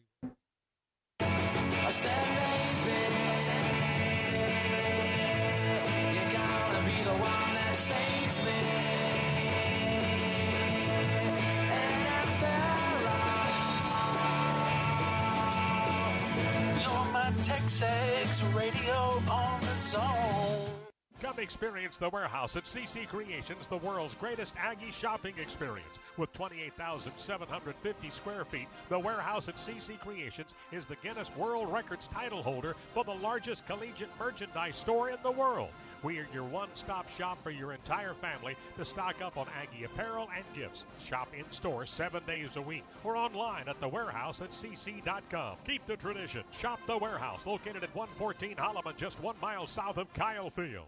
Howdy, I'm Hunter Shirtliff of the Shirtliff Law Firm. You've likely never thought about needing a personal injury lawyer. I understand why my clients that have suffered a severe injury tell me the process is difficult. Dealing with recovery, medical bills, lost time at work, and insurance adjusters is just too much. Insurance companies employ a huge staff of adjusters and attorneys to work against you. My goal is to let my clients get better and let me deal with recovering the medical costs and working with the adjusters and attorneys. I want to keep helping our community and delivering justice for those who need it most. For a free consultation, go to bcsattorney.com. Here's Brad Beard of Intercon. When we started Intercon in early 1991, we were well aware that we would be competing with some companies that use unscrupulous techniques to make a quick sale, such as bait and switch, or 40% off if you commit today, or misleading, incomplete quotes. Intercon's practice is to be completely honest and encourage prospective customers to talk to our former customers. We've encouraged customers to get multiple quotes. We are confident and proud of our value proposition for windows, glass, and solar screens. We never want anyone to rush into a decision they will regret in the future. Just remember, warranties are only as good as the people who provide them and are servicing the area when situations arise. This is our home and only marketplace, and we will protect our home turf. You've probably heard the saying, the buck stop here, and that is with me, Brad Beard, president and co-owner of Intercon LLC. Whether you have new construction or an existing home, let the fine folks from Intercon help your home energy efficiency year-round. Call Brad Beard of Intercon today at 823-3639. That's 823-3639. If you have a debit card, you're used to spending money. But what if your card actually ended up earning you money? That's not exactly normal, but that's what you can get at A&B. It's called Kasasa Cashback Checking. Don't mind the weird name. What you need to know is that it's a free account with cash rewards. Use your debit card for everyday purchases, and we'll pay you cash back every month. If that doesn't sound like normal banking, well, guess what? We're not a normal bank. So contact A&B today and ask for Kasasa or visit ANB.com. Equal housing lender, member FDIC. Start your Aggie football Saturday with the Zone Game Day Show, brought to you by TexAgs. You can join Louie, Olin, Cease, Bryce, and Dusty, some combination of 3 hours before kickoff every Aggie football game. Game Day, all Saturday on the Zone, is brought to you by King Ranch Saddle Shop, Tradition, Mobile One Oil and Lube, and the George Bush Presidential Library and Museum. Your home for Aggie football is the Zone.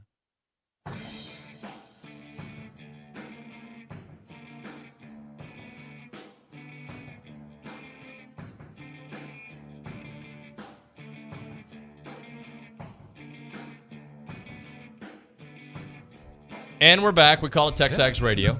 We're presented by David Gardner's Jewelers. We are in the Rollo Insurance Studio. I see a bunch of text messages there on the A&B text line. I'll get to those. Nothing bad about you guys. You guys yet. are terrible. You guys suck. Hold on real quick. Is Louie chiming in? I listened after I didn't make it last week, and they were ragging on Browning. They go, I quit listening as soon as he said he didn't go to the game because it was raining.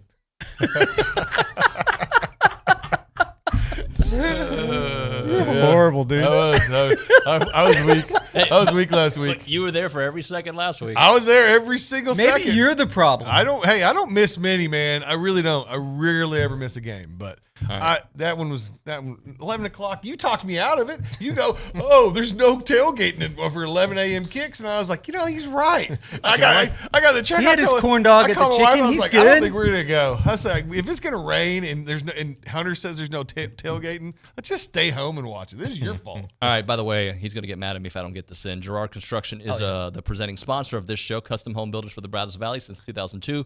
Local, reliable team that's with you every step of the way. Remind me where you can learn that information at. Girard-construction.com.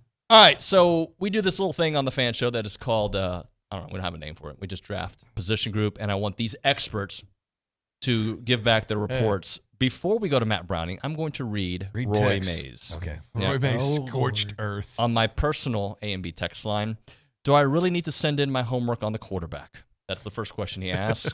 All right, but here comes both barrels. He looked indecisive, seemed like the pressure was too much, and his straight line track sprinting speed doesn't translate to an elusive nature. He might be a Bugatti in the open field, but he's a Volkswagen bug off the line.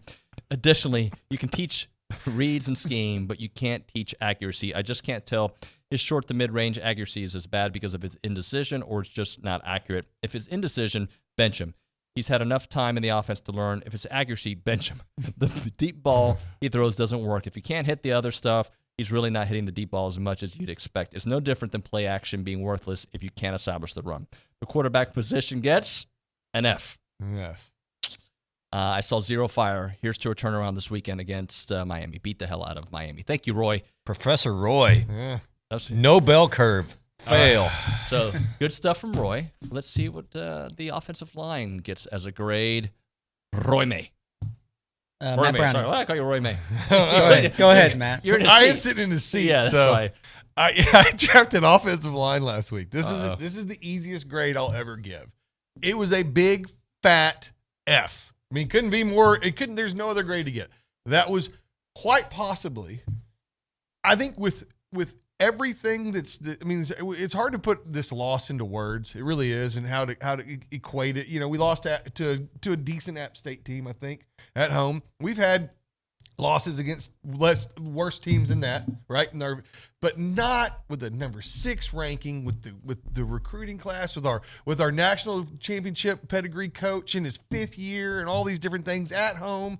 All of these things combined, that may have been the worst O-line.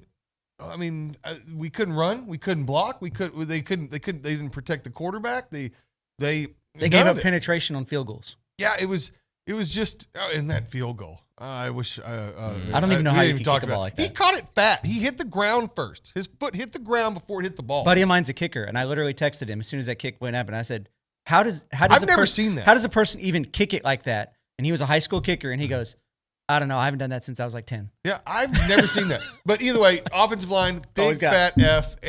But the beauty of it is that it's all uphill from here. It's a new week. You cannot get any worse on offense than what we did this week. Since you did report back, I'm going to allow you to draft a position first, my friend. What are you drafting? I don't know. We need your expertise next week on this position group. You know what? Take the line again. I'm going O-line again. There you go. I'm taking them. There you go. Because you know what? I think Bryce Foster really is that good. He was that good as a true freshman last year. Another year in the system, bigger, stronger. I think that his presence being there is only going to help. So they are going to be better this week. They cannot be worse. So they're going to be better this week. So I do want to watch and see how they do. So they might move from an F minus to an F plus. I mean, hey, you give us a B, we win. Yeah. All right. Yeah. C plus will win this game, I think. Mark it down. C plus will win. I'm going to go defensive backs, so I'll be looking corner, safeties. Jalen Jones, hopefully back this week. Does the nickel count there too? Yeah. Okay. Oh yeah. Okay. And I hope, I like the Denver Harris and Deuce and what they've done. I mean, I've watched them some, so I'm excited about that group. And I think they'll be tested this week. That's a big group to have a good game. That is, they will be tested. Kelly, what are you drafting? I want the linebackers. Nobody's drafting the quarterback. Banged up. Yeah. I like linebackers. They're fun. Really? I had a friend of mine tell me once, the only thing worse than when you're 5 years old, the only thing worse than monsters in your closets when you're sleeping are middle linebackers. So I've always liked linebackers. Michael Singletary coming after you. All right, so we've got O-line, DBs, and linebackers. I expect a report back next week. Text in the show if you're not here. All right, let's move on. What must we do on Saturday? You go first, Hunter. We must, once you get to the game, let's put all this negativity behind us. Or Saturday when you roll out for your pregame, wherever that's going to be, we got an 8 o'clock kickoff. We need 12th man loud. I am so proud of our students the past however many years. They fill our big old stadium up on their side. There's never gaps. Proud of them. So they'll be loud. Need the old farts to be loud. This could be pretty obnoxious with the 8 o'clock kick and plenty of go-go juice. It could be rowdy. Right? So that's one. And Miami's going to finally get to see what's playing in front of a crowd is like because their fan base is a joke. They get no fans to their game. If you saw their Southern Miss game the other day, it was embarrassing. They had like 4 people there. I'm not exaggerating. They have no idea. It's a joke program with a joke fan base.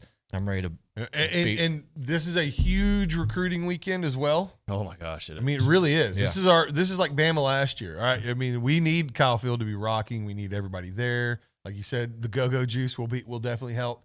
Need everybody there. We need everybody to be loud, and I mean, just blow the roof off that place, So, and look, here's the finish. I think you need let's try something else at quarterback, and by gosh, 6-0 better be featured heavily in the first half.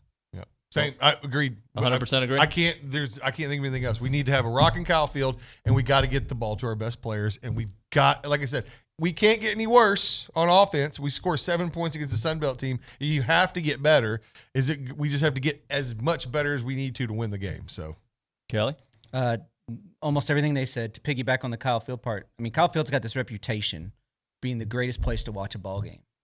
Well, after what we saw last week and an 8 o'clock kick and the significance of student support, fan support that has always played into A&M, if Kyle Field isn't as raucous as it's ever been, then who are we at this point? Because that's we're standing there ready to go when the team needs us.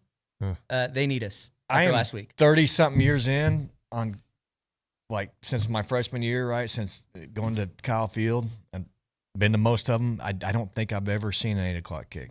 There was a late game, Nebraska 2010. Yeah. But I think it was 7 o'clock. It was just that, it was after the time change. It just felt late. Yeah, and it's weird because you think if they're going to do an 8 o'clock kick, it'd be a West Coast team we were playing.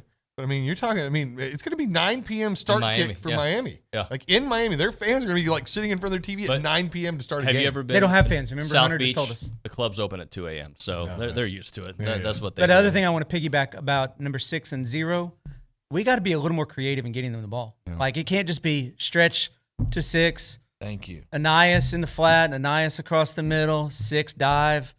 Let's motion 6 out and get him the ball in the flat.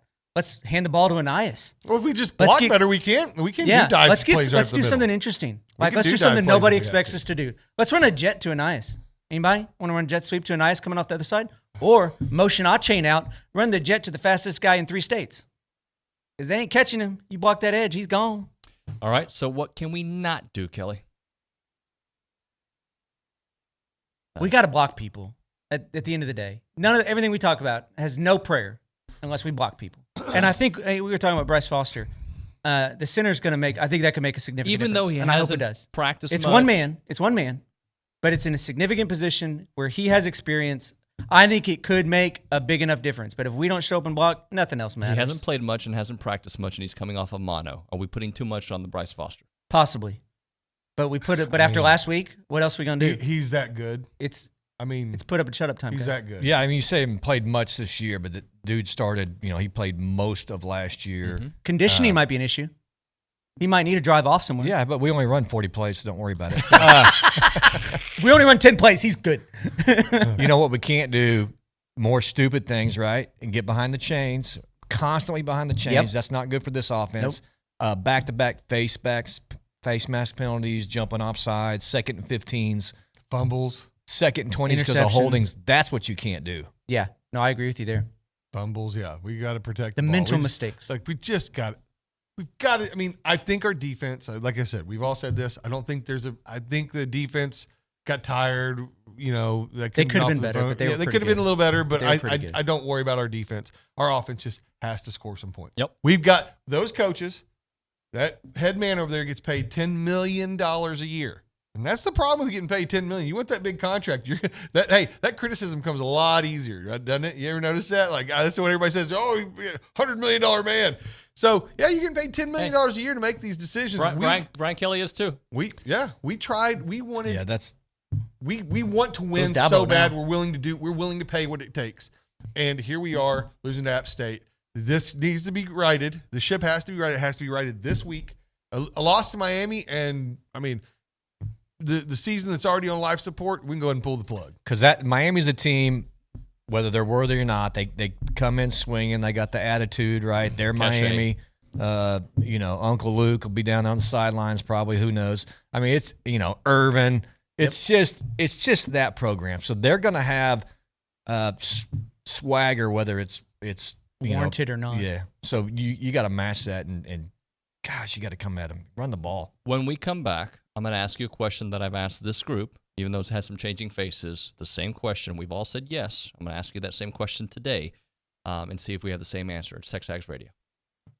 I'm Chelsea Reber with your community calendar on the Zone. Brazos County Master Gardeners are hosting an educational program with Daniel Hoffman from Trophy Fisheries, who will discuss garden ponds, construction, features, and maintenance.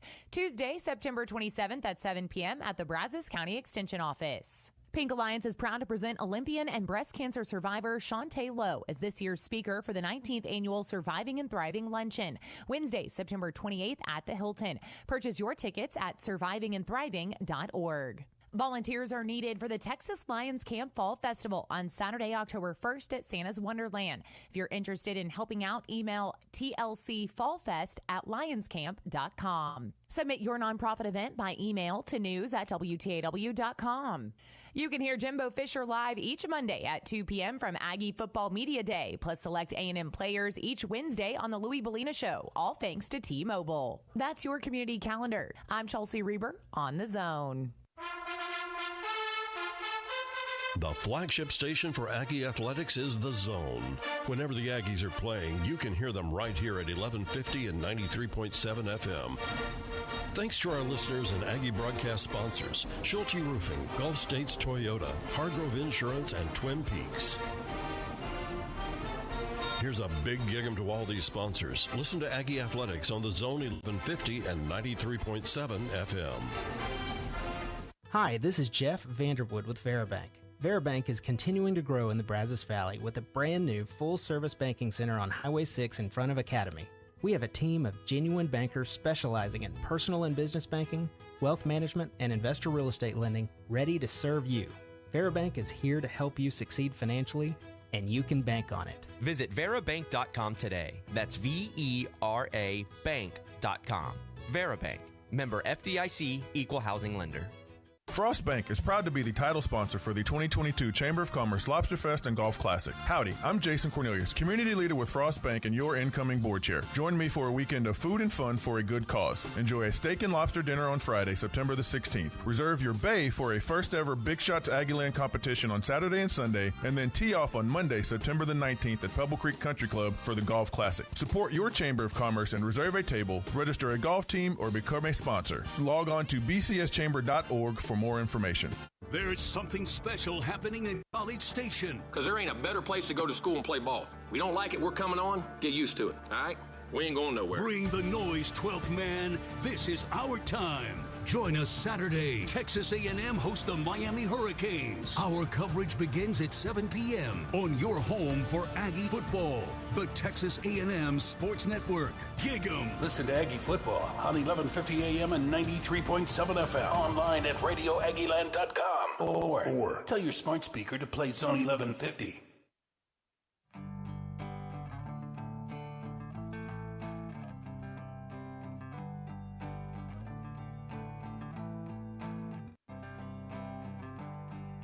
All right, we're back. TexAgs Radio, presented by David Gardner's Jewelers here in the Rollo Insurance Studio. Appreciate everybody listening in. We call this The Fan Show. It's presented by Gerard Construction. And they're custom home builders. For the Brazos Valley. They've been doing it since when? 2002. They're really good people. They turn your dream home into reality. And the website is? Gerard-construction.com. I think I don't want to do that bit anymore. I think I'm done. I'm done with that bit, at least for today. Do I get a discount then if I read it myself? Look, see, No, we double the price. See, that's okay. that right there is your Bryce Foster right there. Okay, Yeah. I mean the guy's injured. He's come in and he's able to jump right back into it. Migraine Always headaches. practice fire safety, people. Yeah. Let's get into what I was going to ask you guys. So 2 weeks ago, I think this whole crew was here, and I said, well, we know who A&M is after the Miami game. Last week happened. We asked before last week. We asked again. Yeah, so I'm going to ask you guys: are we going to know who this A&M team is after this game, or did we find out last week? No. I mean, let's say we go out and we score 55 points on Miami, right? I'm sitting there going, I just saw a team put up 7 offensive points against App State, and then hang on, time out. Yes, sir. That's not true. We might know, and if we do know who A&M is after this game, we're not going to like it. Yeah. If so I'll put it that way. If we play just like we did last week, then we'll know exactly who we are. We're a terrible offensive football team. We're a team that's squandering all of this amazing talent, the most talent we've ever probably had. We're squandering this opportunity, and that's who we'd be. But I don't think that's going to happen. I think we're going to play better. I think we're going to win the game. I do. And I think that after this week, we won't know who we are until we get a few more games under our belt. No matter what happens this weekend, I think you have a pretty good indicator of who this team is, and then you will absolutely solidify it by Arkansas, good or bad. With 4 games, you pretty much know what you got. You've seen your warts. You know what you're good at and what you're bad at. So you're going to have a 70-plus percentile idea of who this team is after Saturday night. I'm going to take a little different approach, and I'm going to say that, yes, we will find out who we are on Saturday. And I say that because most of the summer we talked about this whole season is, we got to do it this year or we're never going to do it. This is our, we got to be 10-2 or 11-1 or we're not the program we think we are and, all that stuff. Well, really it all boils down to Saturday. We're going to see what kind of people, what kind of human beings we have on Saturday. Are they the kind that take adversity and face it and overcome it by getting after it in practice, doing what the coaches are asking to be done? Are we those kind of people? Are we the kind of people who are like, well, it's not my fault we lost. So-and-so didn't block anybody, and so-and-so didn't make the tackle. And we're going to see what kind of person we are. And if we're the kind of people that are like facing adversity and getting after it, then we're going to be okay. I don't know if we're going to go 10-2 or 11-1. I want to see Florida 2020. We start slow against Vanderbilt, get blown out versus Alabama. We come back and we beat the Spiller runs that guy over in the fourth quarter. We establish the run. We become who we became the whole year, and that's what I want to see. And I do think that that's possible. I think that this coaching staff has proven that they've done it in the past, and the talent's there. Everything is in place. Let's go see. Let's go do what we did. We'll see the attitude, and if the attitude's right, we'll be okay. Segment's coming to a close. Do we win? Yes. Do we win? Well, no. Yes or no. It's not a maybe. No. By the way, David, thank you for asking me. And yes. I did. I we're going to win. I'm just being recalcitrant. We're going to win. Jimbo's really good at game planning these big games. He is. So I agree with that. Gentlemen, thank you so much. Thank you to Gerard Construction. All right, tomorrow on the program, we'll have a show. That I can guarantee you. Billy will be here. Olin will be here. And the final countdown will be here. That's right, the McKinney brothers. It should be crazy. I don't know if we're going to have as much fun as we've always had. It's going to be business time, like the Flight of the Conchords. We'll see you guys mañana.